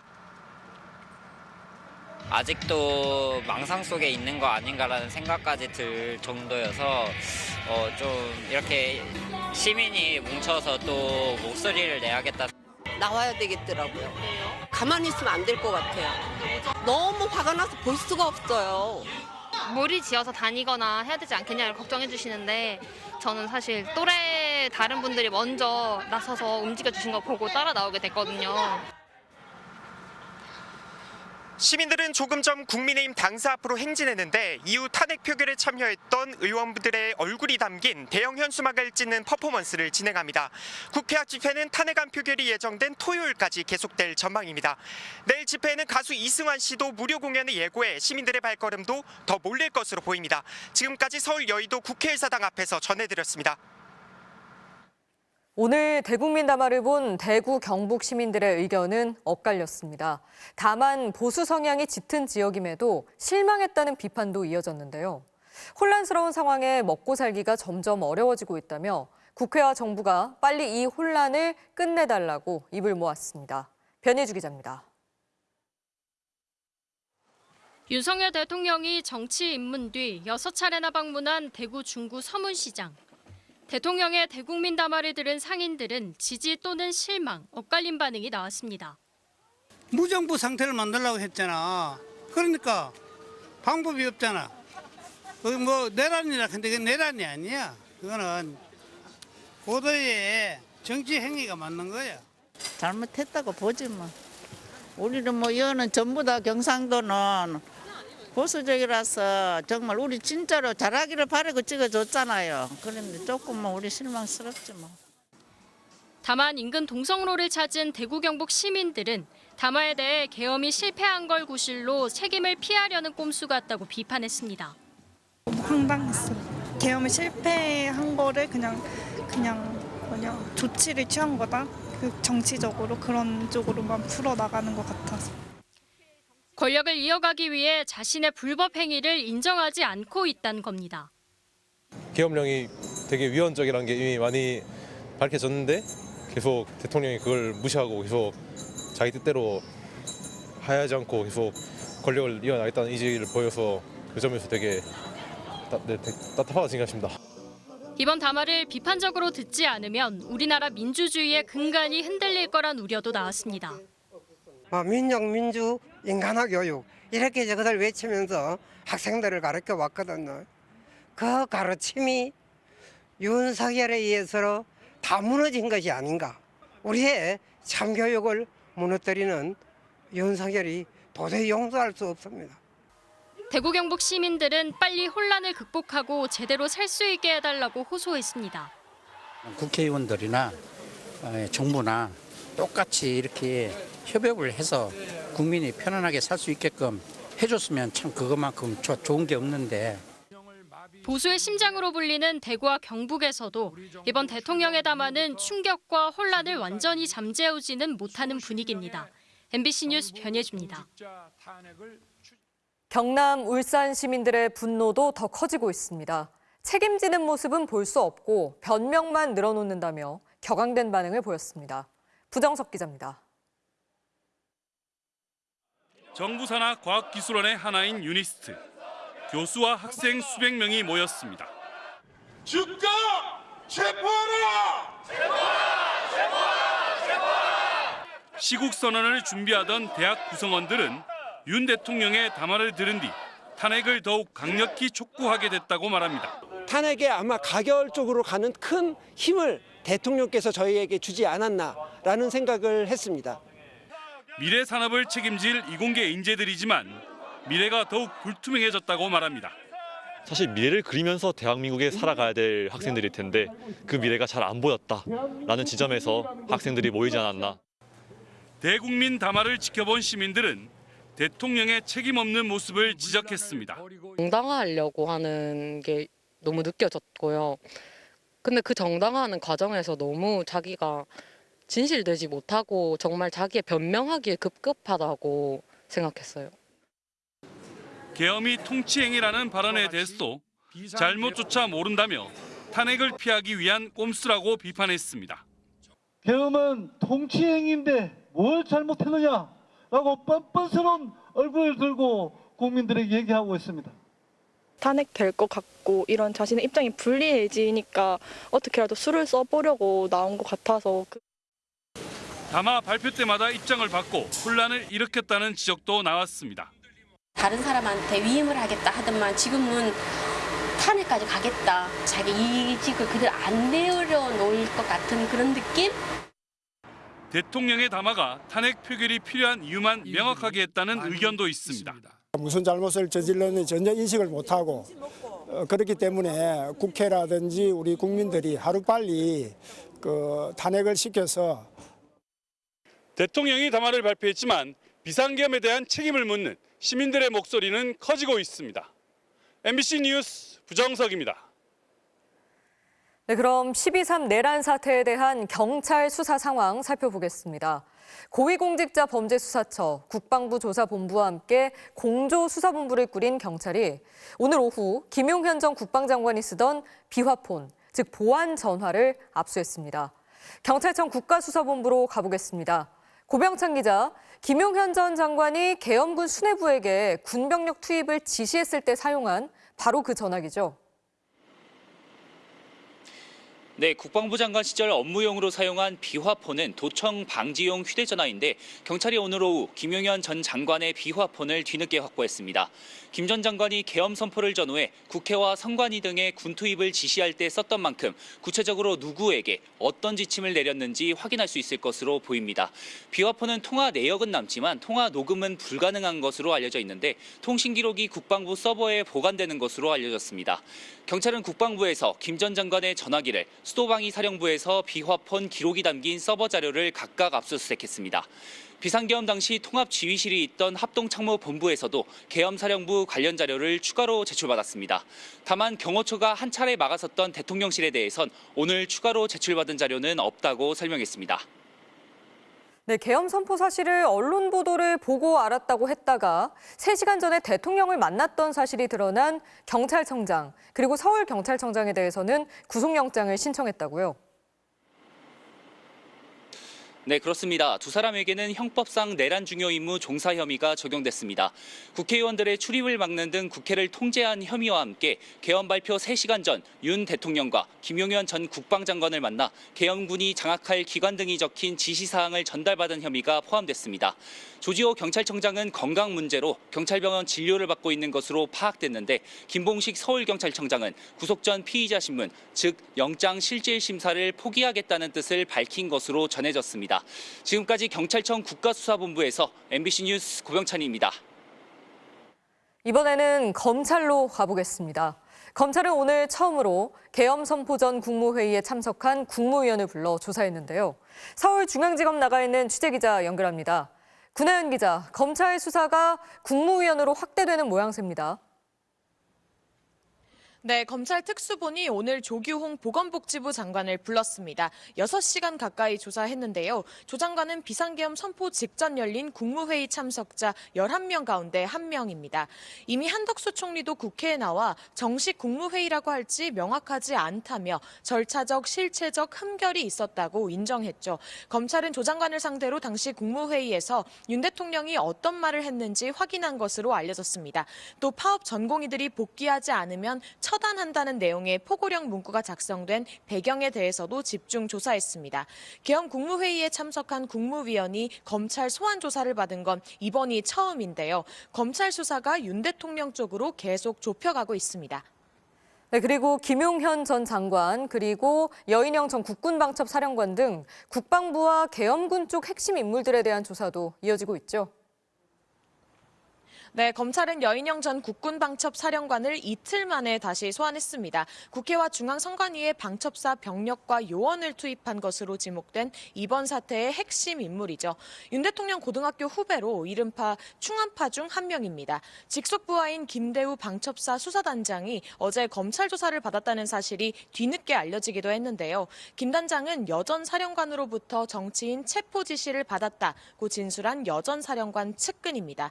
검찰은 여전 사령관에 대한 구속영장 청구도 검토하고 있는 것으로 전해졌습니다. 5번째 조사를 받은 김용현 전 국방장관까지 포함하면 오늘 소환된 사람들은 계엄 당일 윤 대통령을 대면하거나 직접 지시를 받았다는 공통점이 있습니다. 검찰의 윤 대통령 내란 혐의 수사에도 더 속도가 붙고 있습니다. 지금까지 서울중앙지검에서 전해드렸습니다. 윤석열 대통령의 비상계엄 선포와 45년 전 전두환 씨 군사반란의 가장 큰 차이점, 바로 핵심 관여자들의 적극적인 진술입니다. 비상계엄 이후 이어진 증언과 진술은 이 사태의 총지휘자로 단 한 사람을 가리키고 있습니다. 보도에 김현지 기자입니다. 윤석열 대통령은 무장한 계엄군의 국회 진입 과정을 직접 챙겼습니다. 거기 상황이 어떠냐. 네. 그래서 굉장히 이제 복잡하고 우리 인원이 이동할 수도 없다. 국회의원들을 끄집어내라고 지시한 것도 윤 대통령입니다. 대통령께서 비화폰으로 제게 직접 전화를 하셨습니다. 의결 정족수가 아직 다 안 채워진 것 같다. 빨리 문을 부수고 들어가서 안에 있는 인원들을 끄집어내라. 국정원 쪽에도 전화해 정치인들을 다 잡아들이라고 지시했습니다. 같이 비상 계엄 발표하는 것 봤습니다. 이번 기회에 다 잡아들여 싹 다 정리해. 같은 지시는 경찰에도 내렸습니다. 국회에 나온 경찰청장은 계엄군 쪽에서 체포 명단을 받았다고 했습니다. 경찰청장은요. 그게 처음에 불러준 명단에는 없었고 그 뒤에 한번 다시 전화 와가지고 한 명 추가라고 해서. 그런데 경찰 조사에선 윤 대통령이 전화로 의원 체포 지시를 6차례 했다고 털어놨습니다. 또 계엄군이 장악할 기관 명단도 윤 대통령한테 직접 받았다고 경찰 조사에서 진술했습니다. 명단에는 MBC 등 언론사도 있었습니다. 국회의 정치 활동을 금한다는 반헌법적인 내용이 확인된 계엄 포고령 역시 윤 대통령이 직접 손봤습니다. 내란 혐의로 구속된 김용현 전 국방장관의 검찰 진술 내용입니다. 윤 대통령의 비상계엄 선포는 처음부터 위헌, 위법 투성이었습니다. 국무회의 심의도 제대로 거치지 않았습니다. 그 국무회의 자체가 많은 절차적, 실체적 흠결을 가지고 있었다 그렇게 생각하고요. 선포 사실을 국회에 알리지도 않았습니다. 지체 없이 통보해야 한다 이렇게 문서로 돼 있는데 통보를 안 했잖아요. 사법부도 위헌적이라고 했습니다. 위헌 위법한 비상계엄이라고 표현하셨습니다. 맞습니까? 네, 위헌적이라고 표현했습니다. 네. 헌법기관인 국회와 선관위에 무장한 군인이 난입한 12월 3일. 그날 밤에 진실을 아는 이들의 입은 내란 사태의 총지휘자로 윤석열 대통령 한 사람을 지목하고 있습니다. MBC 뉴스 김현지입니다.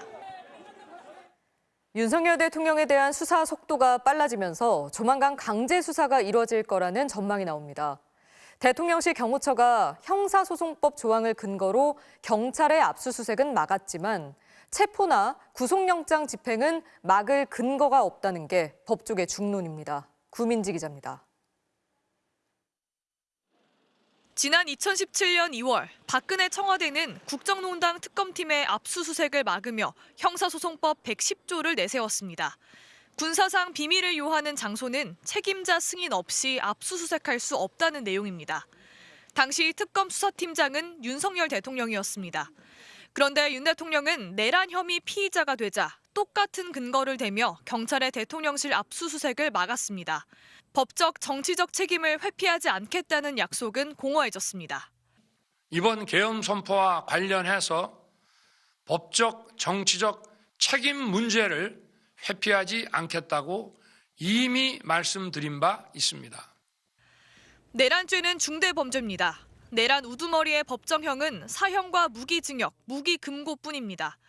대통령은 재직 중에는 재판에 넘겨지지 않지만 내란죄의 경우는 가능합니다. 체포, 구속도 가능합니다. 체포나 구속은 압수수색과 달리 막을 근거도 없다는 게 법조계 중론입니다. 대통령실이 압수수색을 막아섰던 형사소송법 조항은 물건의 압수에만 해당한다는 겁니다. 경호원들이 체포나 구속영장 집행을 방해하면 공무집행 방해로 현행범으로 체포될 수 있습니다. 법정형은 5년 이하 징역이나 1,000만 원 이하 벌금형입니다. 신병의 확보가 필요한데 경호처가 만약에 경호를 이유로 해서 그것을 저지한다면 이것은 명백한 공무집행 방해 혐의가 될 수 있습니다. 여러 명이 몰려와 막는다면 특수공무집행 방해죄에 해당돼 처벌이 더 무거워집니다. 또 영장 집행 과정에서 공무원이 다치면 3년 이상 징역형을 받을 수 있습니다. 하지만 윤 대통령이 국정 장악력을 상실했다 보니 경호처가 막지 않을 거라는 전망도 나옵니다. 대통령의 가장 큰 책무 중 하나는 헌법 수호입니다. 대통령이 그 책임을 다하려면 법률에 따른 영장 집행을 순순히 받아들여야 한다는 지적이 나옵니다. MBC 뉴스 구민지입니다. 네, 법조팀 조희원 기자에게 좀 더 물어보겠습니다. 조희원 기자, 수사망이 윤 대통령을 향해서 좁혀져 가는 것 같은데 오늘 대통령 담화가 앞으로 수사나 재판에 어떤 영향을 미칠까요? 네, 담화가 끝나고 전현직 검사, 판사 등 그 법조계 인사들에게 어떻게 들었는지 물어봤습니다. 한 전직 부장판사의 말인데요. 탄핵으로 갈 거라고 가정을 하고 변호인과 쓰고 있는 의견서의 일부가 공개된 것 같다 이렇게 얘기했습니다. 야당이 국헌문란 사태를 유발했고 자신은 그것을 수습하려고 비상계엄을 선포한 거라는 주장을 재판에서 펼칠 것으로 보인다 이런 분석이었습니다. 내란죄는 국헌문란을 목적으로 할 경우에 성립되는 범죄인데 그럴 목적이 없었다고 변론할 것으로 보인다는 겁니다. 하지만 대부분 반응은 말도 안 되는 논리라는 반응이었습니다. 네. 비상계엄 선포 요건만 들여다봐도요. 위헌적 그리고 위법성이 분명하다고 했습니다. 전시 같은 국가 비상사태도 아닌데 비상계엄을 발령한 건 명백한 위헌이라는 겁니다. 전직 헌법재판연구관은 윤 대통령이 정상적인 판단이 안 되는 것으로 보인다면서 자기 변명에 불과하다 이렇게 얘기했고요. 한 현직 검찰 간부는 자기 확신에 찬 자백이라고 말했습니다. 다만 윤 대통령이 탄핵 재판을 장기적으로 끌고 갈 수 있다는 걱정도 함께 나왔습니다. 끝까지 자신의 결백을 주장한다면 재판부가 부를 증인이나 자료가 많아지기 때문인데요. 하지만 박근혜 전 대통령 때는 이 세월호나 국정농단 같은 이 들여다볼 사건이 많았지만 이번에는 비상계엄 사태 한 개뿐이고 위헌성이나 위법성이 명백해서 그렇게 시간이 오래 걸리지 않을 거라는 전망도 있습니다. 헌법재판소는 탄핵안이 넘어오면은 집중심의해서 신속하게 처리하겠다는 입장입니다. 네, 윤 대통령이 오늘 담화에서 비상계엄을 선포한 이유 그리고 자신의 지시사항 등에 대해서 여러 주장을 했습니다. 근데 지금까지 드러난 사실과 배치되는 주장도 있잖아요. 네, 맞습니다. 이 윤 대통령은 비상계엄 선포가 거대 야당을 향한 경고용이었다는 그런 입장을 반복했는데요. 네. 근데 고도로 훈련된 이 대테러 특수부대가 헬기를 타고 국회에 난입하는 장면을 국민 모두가 봤잖아요. 그렇죠. 그리고 도심에는 이 장갑차가 등장하기도 했고요. 그리고 윤 대통령이 직접 전화를 해서 싹 다 잡아들여라. 그리고 문을 부수고 끌어내라. 이렇게 지시했다는 증언도 속속 나오고 있습니다. 또 의결 정족수가 150명이 넘으면 안 된다면서 구체적인 지시를 내렸던 것으로도 드러났습니다. 한마디로 말해 국회의 의사결정을 방해하려는 시도가 명백하게 확인이 된 건데요. 네. 앞서 판례를 보면 대법원은 이 군사반란을 일으킨 전두환 씨의 내란 혐의를 유죄라고 판단을 하면서 그 근거로 국회 사당을 병력으로 봉쇄하고 국회의원의 출입을 금지해서 상당 기간 국회가 열리지 못하게 함으로써 국회의 권능 행사를 사실상 불가능하게 한 점을 들었습니다. 그러니까 결국에는 윤석열 대통령에 대한 직접 수사가 불가피해 보이는데요. 아마도 이번 주 토요일 탄핵안 표결이 진행되고 나면 수사가 본격화될 거라는 전망이 나오고 있습니다. 네, 여기까지 듣겠습니다. 조희원 기자 잘 들었습니다.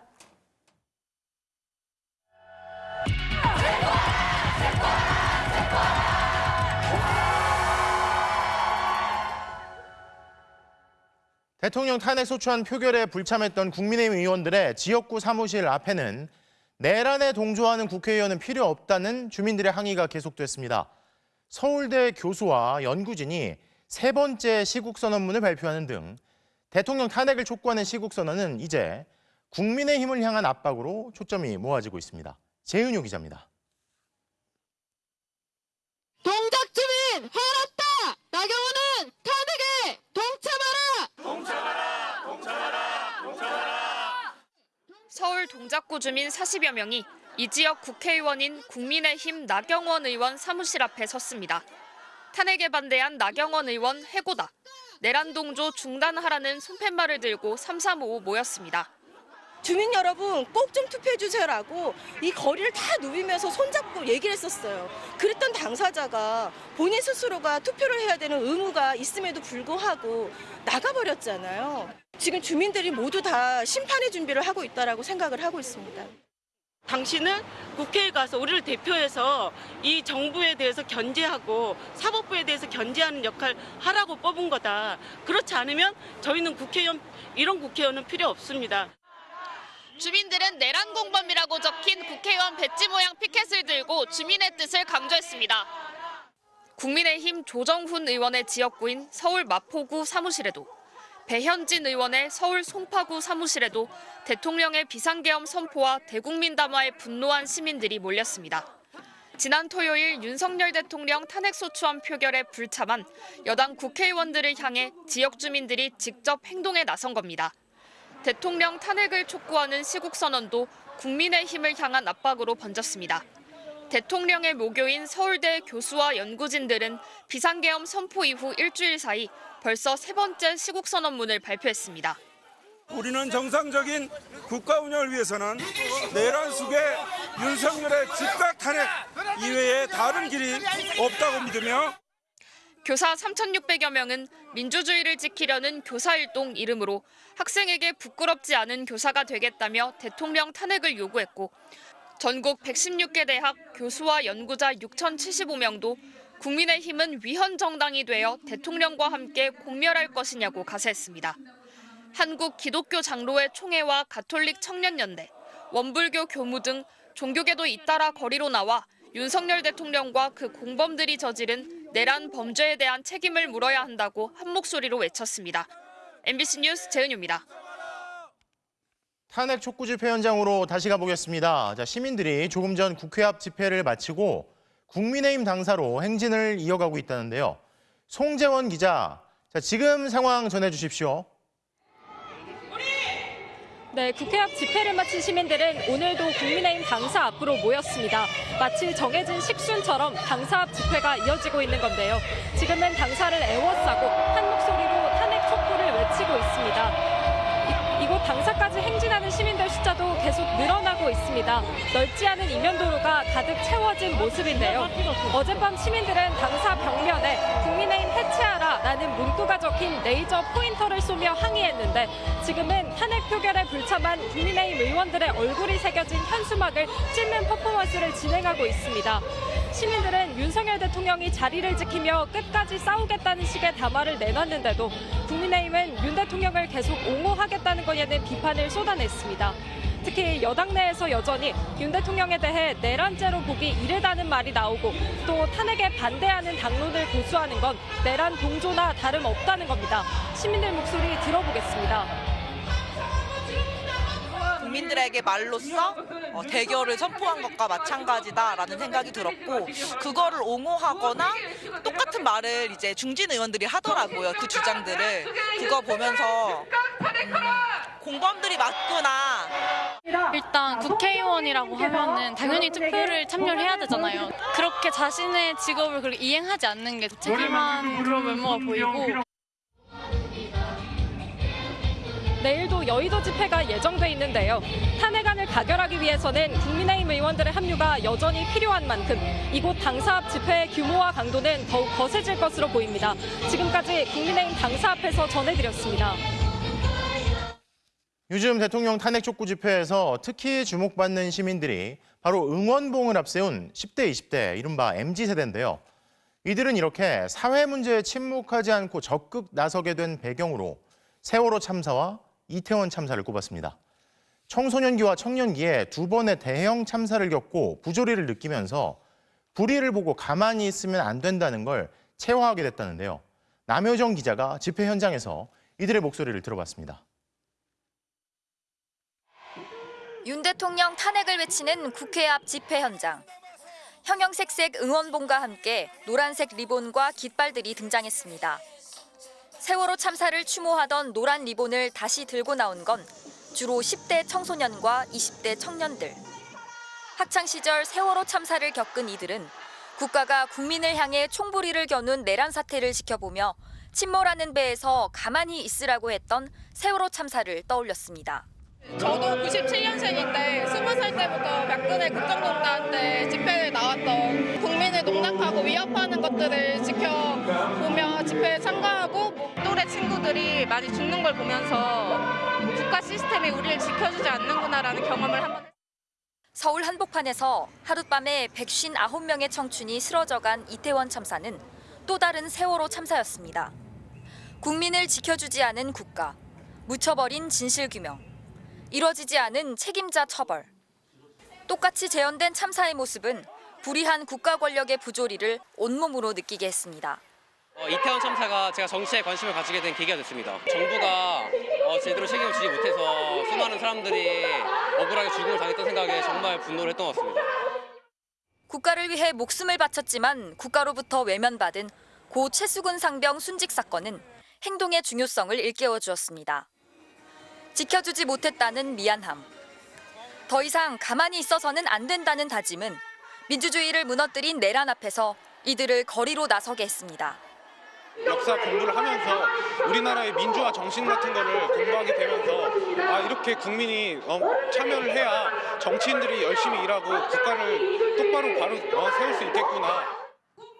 계엄 선포 직후 실시된 여론조사에서 만 18세부터 29세까지의 탄핵 찬성 여론은 다른 모든 세대를 압도하는 86.8%. 청년을 위한 사업 같은 것도 많이 없애버리기도 했고 그들을 위한 나라를 만들고 있지 않다고 생각을 하기 때문에 국가가 너무나도 국민들에 대해서 소홀하게 대처하는 것이 아닌가. 젊은 세대들이 겪은 고통을 이렇게 국가하고 취업도 결혼도 내 집 마련도 무엇 하나 버겁지 않은 게 없는 이들은 이제 문제를 스스로 바로잡고자 합니다.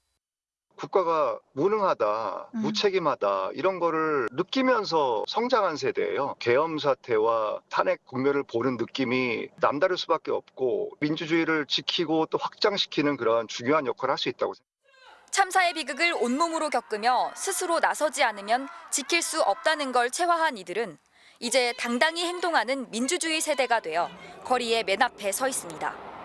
MBC 뉴스 남효정입니다.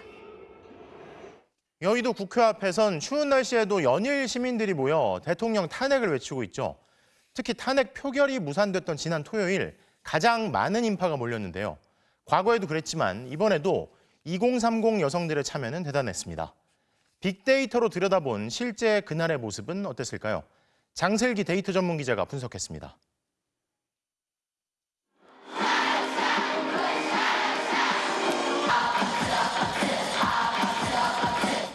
촛불과 응원봉을 들고 국회 앞에 몰려드는 시민들. 남녀와 세대를 가리지 않고 탄핵을 외칩니다.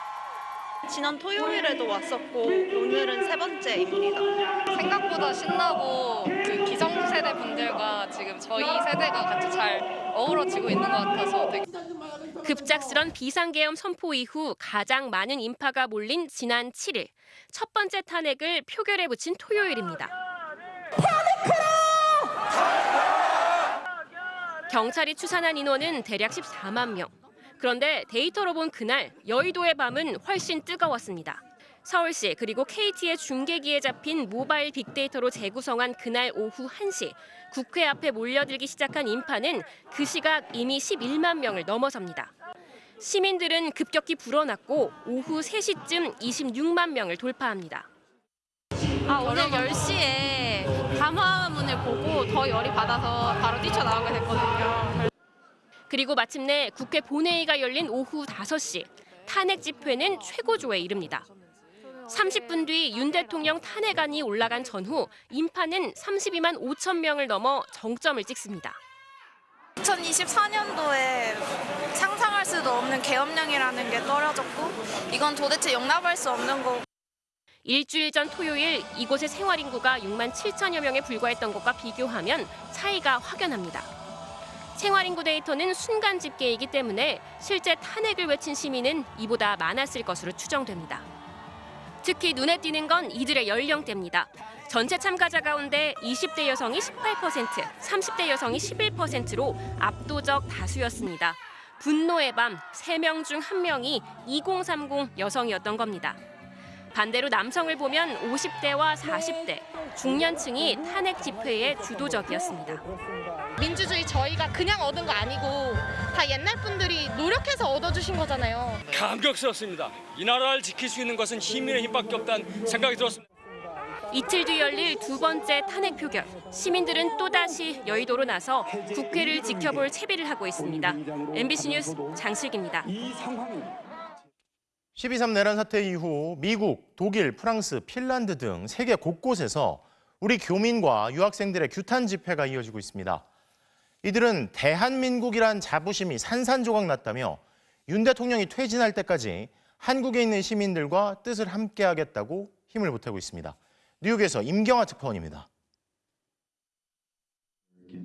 10대 후반부터 20대 초반까지 한인 2세 청년들이 윤석열 퇴진 영어 문구가 적힌 손팻말을 들고 나섰습니다. 이들은 K-팝, K-콘텐츠의 정체성을 두고 자부심을 느껴왔지만 지난 3일 그 자부심이 산산조각 났다며 윤 대통령은 즉각 퇴진하고 법의 심판을 받으라고 외쳤습니다. This fight isn't just for 50 million Koreans at home. It's also for the 7 million diasporas who call Korea home in body and spirit. 특히 이번 시국 선언은 미국에서 나고 자란 한인 2세들이 처음으로 이번 비상계엄 사태에 목소리를 냈다는 점에서 주목됩니다.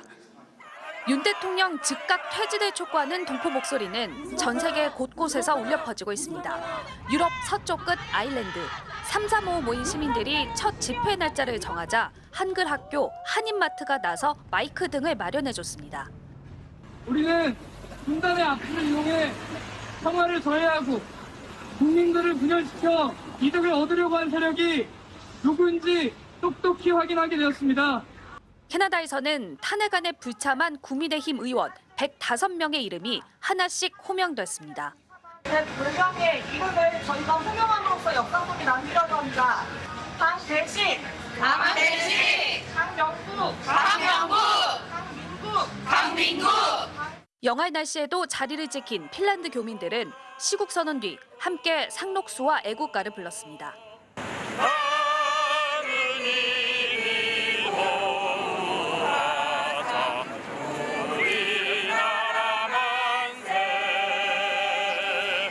각자 위치한 광장에 나와 현지 시민에게 한국 상황을 알리고 한국 국민과 연대하고 있는 겁니다. 두 번째 탄핵안이 표결될 이번 주말에도 세계 곳곳에서 집회가 예정돼 있습니다.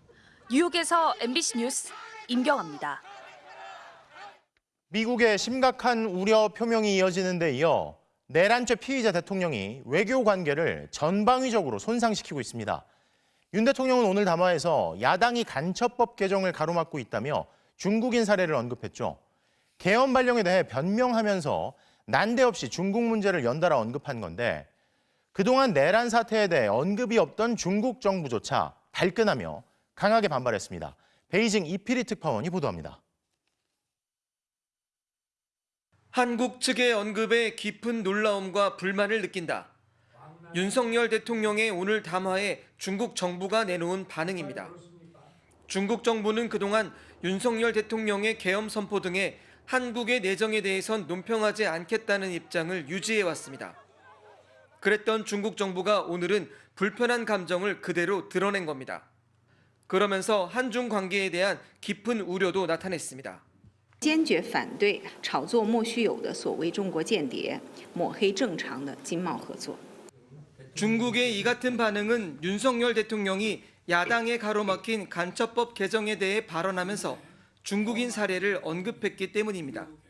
지난 6월 중국인 3명이 드론을 띄워 부산에 정박 중이던 미국 항공모함을 촬영하다 적발된 사건이 있었습니다.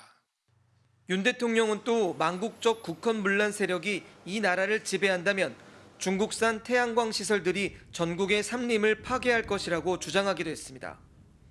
국가의 외교 최고 책임자인 윤 대통령이 외교 상대방을 전혀 고려하지 않은 듯한 직설적인 발언을 쏟아낸 겁니다.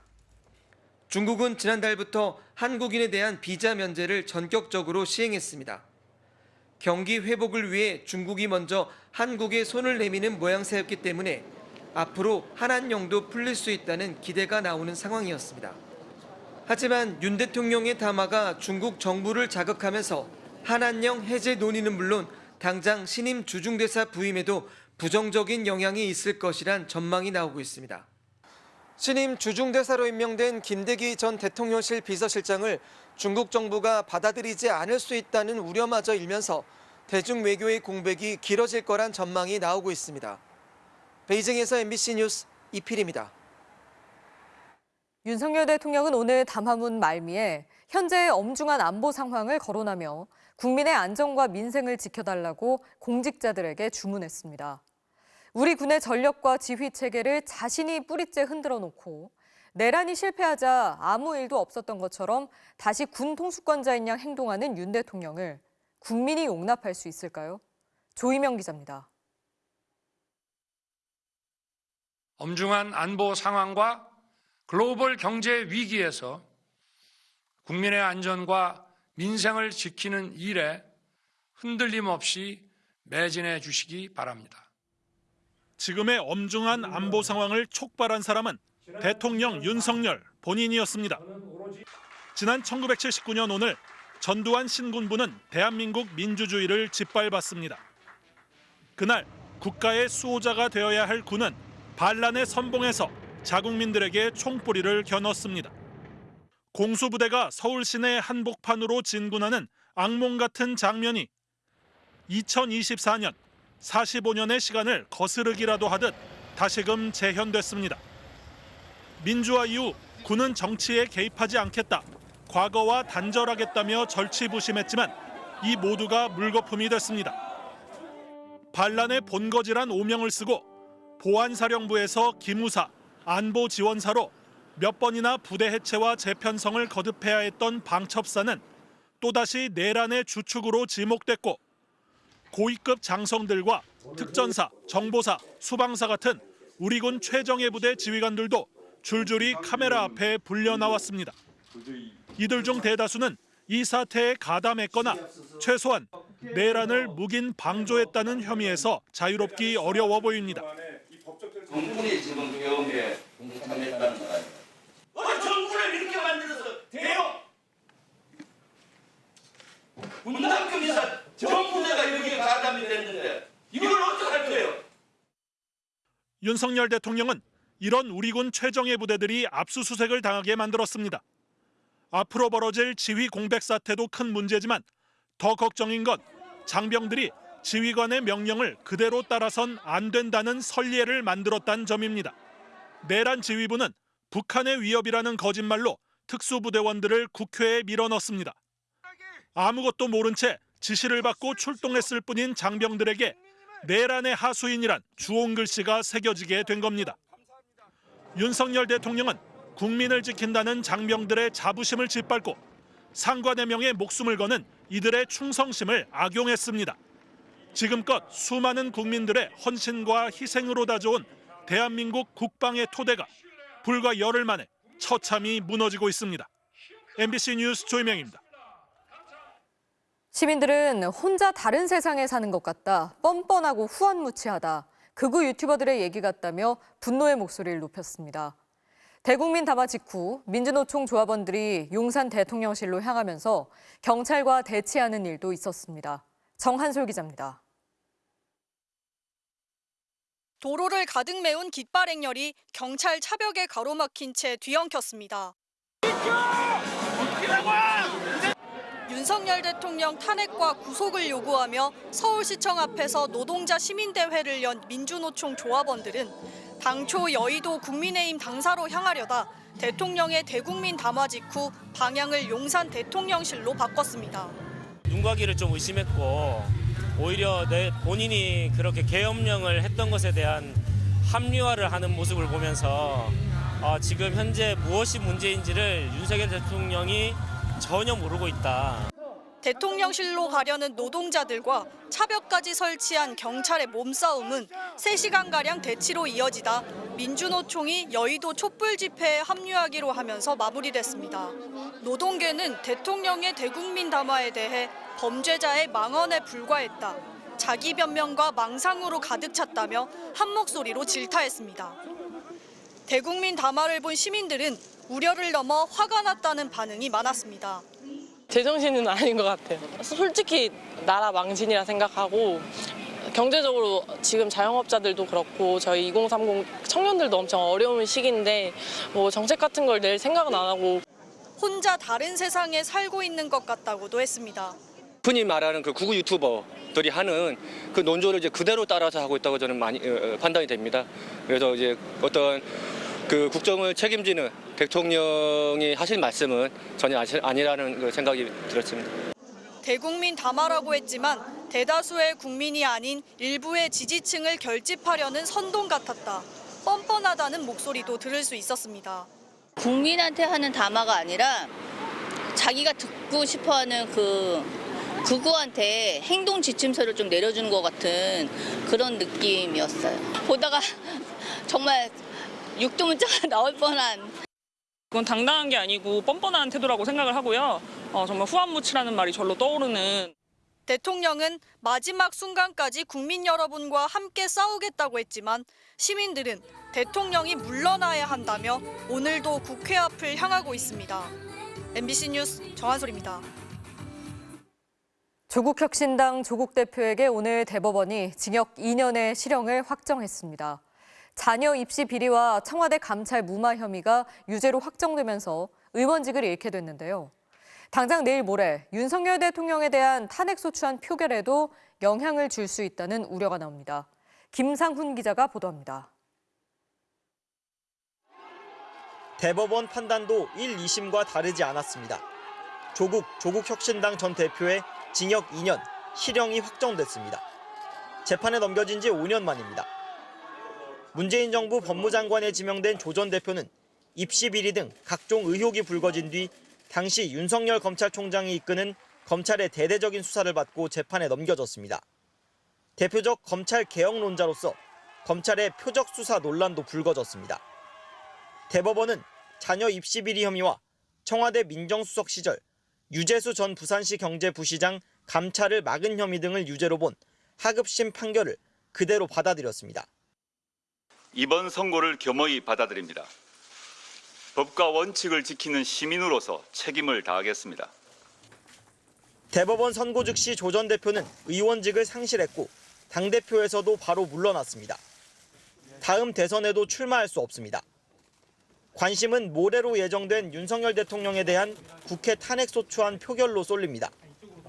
일단 조 전 대표의 비례대표 의원직은 지난 총선 당시 조국혁신당 13번 후보자였던 백선희 서울신학대 교수가 이어받습니다. 승계에 시간이 얼마나 걸릴지가 관건입니다. 윤 대통령 탄핵소추안이 국회를 통과하려면 국회의원 200명 이상이 찬성해야 합니다.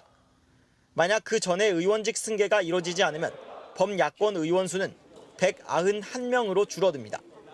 제때 승계가 안 되면 탄핵 찬성이 한 표 줄어들 수 있다는 뜻입니다. 촛불은 타오르고 있습니다. 민주주의와 선진 경제를 이뤄낸 주권자 국민과 함께라면 혁신의 불꽃은 꺼지지 않을 것입니다. 중앙선거관리위원회는 승계 작업에 하루 이틀 정도 시간이 필요하다며 최대한 빨리 진행 중이라고 밝혔습니다. 조국 없는 조국당이 현실화된 상황. 검찰은 조 전 대표의 수감 절차를 밟기 위해 내일 검찰청에 출석해달라고 통보했지만 조 전 대표 측은 하루 이틀 더 미뤄달라고 검찰에 요청하겠다고 했습니다. MBC 뉴스 김상훈입니다.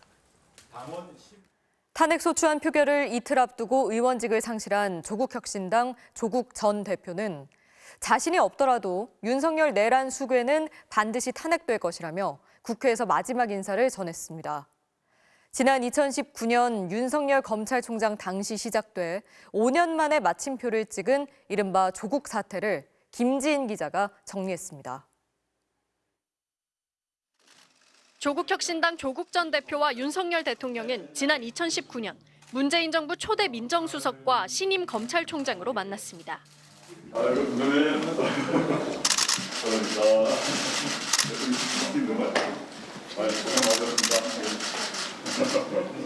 2019년 8월 문 전 대통령이 조 전 대표를 법무부 장관으로 지명하자 윤석열 검찰의 칼끝은 돌연 조 전 대표를 겨눴습니다. 조국 퇴진 대 검찰 개혁, 두 구호가 맞붙은 극심한 혼란 속에 조 전 대표는 취임 35일 만에 법무장관직에서 내려왔고 일가족 모두 법정 피고인석에 섰습니다. 4년여 뒤 윤석열 정권 타도를 내세워 총선에 나선 조 전 대표는 12석을 차지하며 원내 제3당 돌풍을 일으켰습니다. 우리가 아는 것은 3년은 너무 길다는 것. 그리고 국회 입성 8달 만에 윤석열 검찰의 기소로 시작됐던 재판이 마무리되면서 국회의원직을 잃게 됐습니다. 조 전 대표는 겸허히 받아들인다며 국회에서 마지막 인사를 전했습니다. 조국은 여러분 곁을 떠납니다. 잠시입니다. 저 흉측한 내란의 바벨탑을 불태워 무너뜨릴 것입니다. 일부 혁신당 의원들은 눈물을 보였습니다. 혁신당은 윤석열 검찰의 최대 피해자인데 사법부 판단에 대해 매우 아쉬움이 남는다며 검찰을 반드시 개혁하겠다고 밝혔습니다. 더불어민주당은 김건희 여사 의혹은 모르쇠로 일관한 검찰이 조국 전 대표에게는 망나니 칼춤을 춰 가문을 없앴다고 비판했습니다. 반면 국민의힘에선 독립운동을 하다 감옥 가는 것처럼 구는 건 후한무치라는 지적이 나왔습니다. 조 전 대표는 의원직 상실과 함께 5년간 피선거권도 박탈돼 다음 대선에도 출마할 수 없습니다. 조 전 대표 대신 의원직을 승계할 백선희 교수가 윤석열 대통령의 탄핵소추안 표결에 참여합니다. MBC 뉴스 김지인입니다. 정부는 내란 사태 이후 우리 경제가 빠르게 안정을 찾아가고 있다고 밝히고 있지만 실제 현장은 다릅니다. 개엄 당일부터 각종 연말 모임과 행사가 무더기로 취소되고 국내외 여행객도 발길을 끊으면서 가뜩이나 힘든 소상공인과 자영업자들이 휘청이고 있습니다. 정혜인 기자가 취재했습니다. 공무원과 직장인들이 많이 찾는 서울시청 인근의 한 식당. 해마다 연말이면 점심 회식으로 꽉 차곤 했지만 지금은 썰렁합니다. 계엄 사태 이후 단체 예약이 무더기로 취소됐기 때문입니다. 이번 주 예약받은 것들이 취소가 대부분 많이 됐어요. 예약을 취소하실 때 미안하시니까 상황이 이래서 어떡하냐. 연말 특수를 기대했던 숙박업계도 비상이 걸렸습니다. 외국인 여행객의 예약 취소 문의가 잇따르고 내국인의 연말 행사와 모임 대관도 줄줄이 취소되고 있습니다. 첫날 계엄이 이제 발생하자마자 바로 한 3-4팀 정도가 나가시더라고요. 그래서 왜 나가시냐 그랬더니 무서워서 못 있겠다 여기. 외국인 같은 경우는 거의 한 100%에 가깝게 취소가 되고. 소상공인 연합회 조사 결과 12.3 내란 사태 이후 자영업자의 약 88%가 매출이 줄었다고 답했습니다. 응답자의 3분의 1 이상이 매출이 절반 넘게 줄었다고 답했습니다. 매출 감소의 원인은 고객 감소입니다. 10명 가운데 9명은 내란 사태 이후 방문 고객이 줄었다고 답했습니다. 지금 보시다시피 아무도 없잖아요. 외국 손님도 진짜 많이 없어요. 매출이 너무 확 떨어지는 게 너무 느껴지니까. 대통령의 퇴진 거부 등 좀처럼 해소되지 않는 정치 불안에 자영업자들은 착잡하기만 합니다.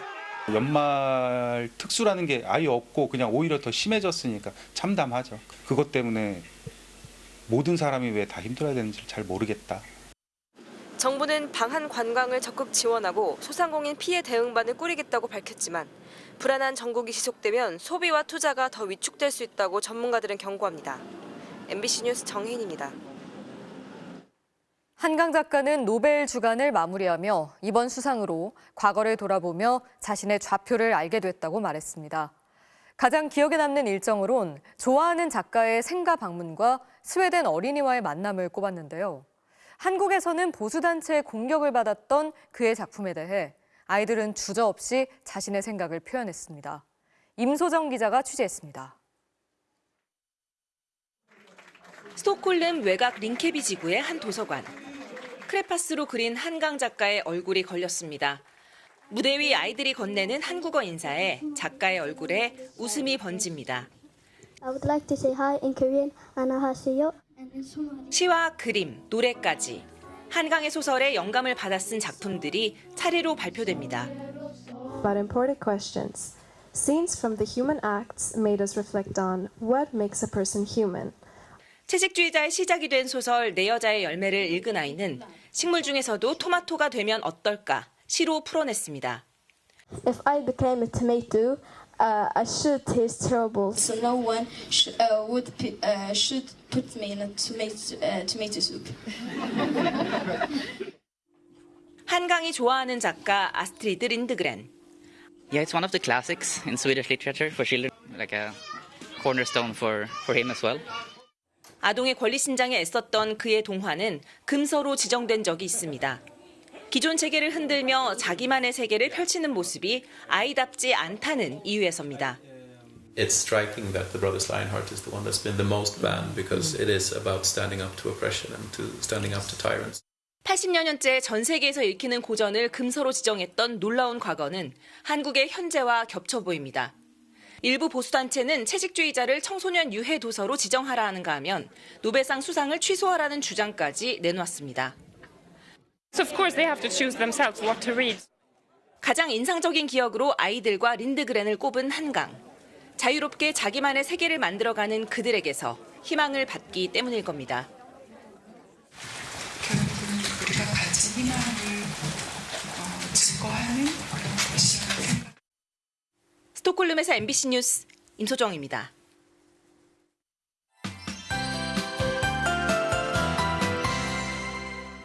다시 영하권 추위가 찾아왔습니다. 이것은 오늘 서울 상암동의 모습입니다.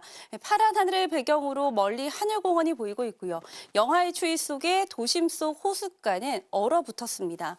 또 볏짚을 엮으면서 이 뱀 모양의 조형물을 감싸는 모습도 눈에 띄었는데요.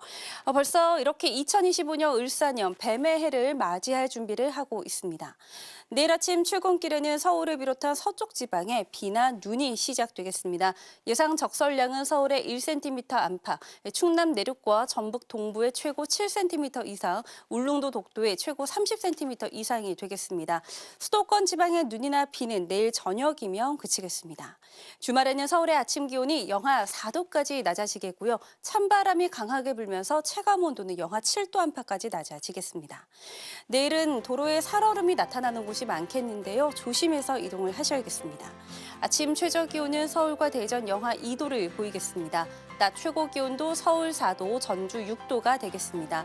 다음 주에는 내내 영하 5도 안팎의 추위가 계속되겠고 일요일부터 충청과 호남 지방 중심으로 눈이나 비가 자주 내리겠습니다. 날씨였습니다. 변명은 비겁했습니다. 태도는 비루했습니다. 표현마저 저열했습니다. 망상에 빠진 채 이대로 혼자 퇴장하진 않겠다며 국민의 삶과 나라의 운명을 볼모로 붙잡고 허우적대는 듯 보이는 내란 수괴로 지목된 피의자의 반복되는 파렴치한 거짓말에 제정신이 아니란 표현조차 부족할 지경입니다. 대통령이란 호칭을 붙이는 것도, 담화라는 표현을 쓰는 것도 과연 적절한가 싶게 만드는 29분이었습니다. 안 그래도 불안 속에 하루하루를 보내고 있는 국민들이 왜 그 긴 시간을, 앞으로는 또 얼마큼을 말도 안 되는 변명을 듣는데 써야 할까요? 목요일 뉴스데스크 마칩니다. 저희와 함께해 주십시오. 시청해 주신 여러분 고맙습니다.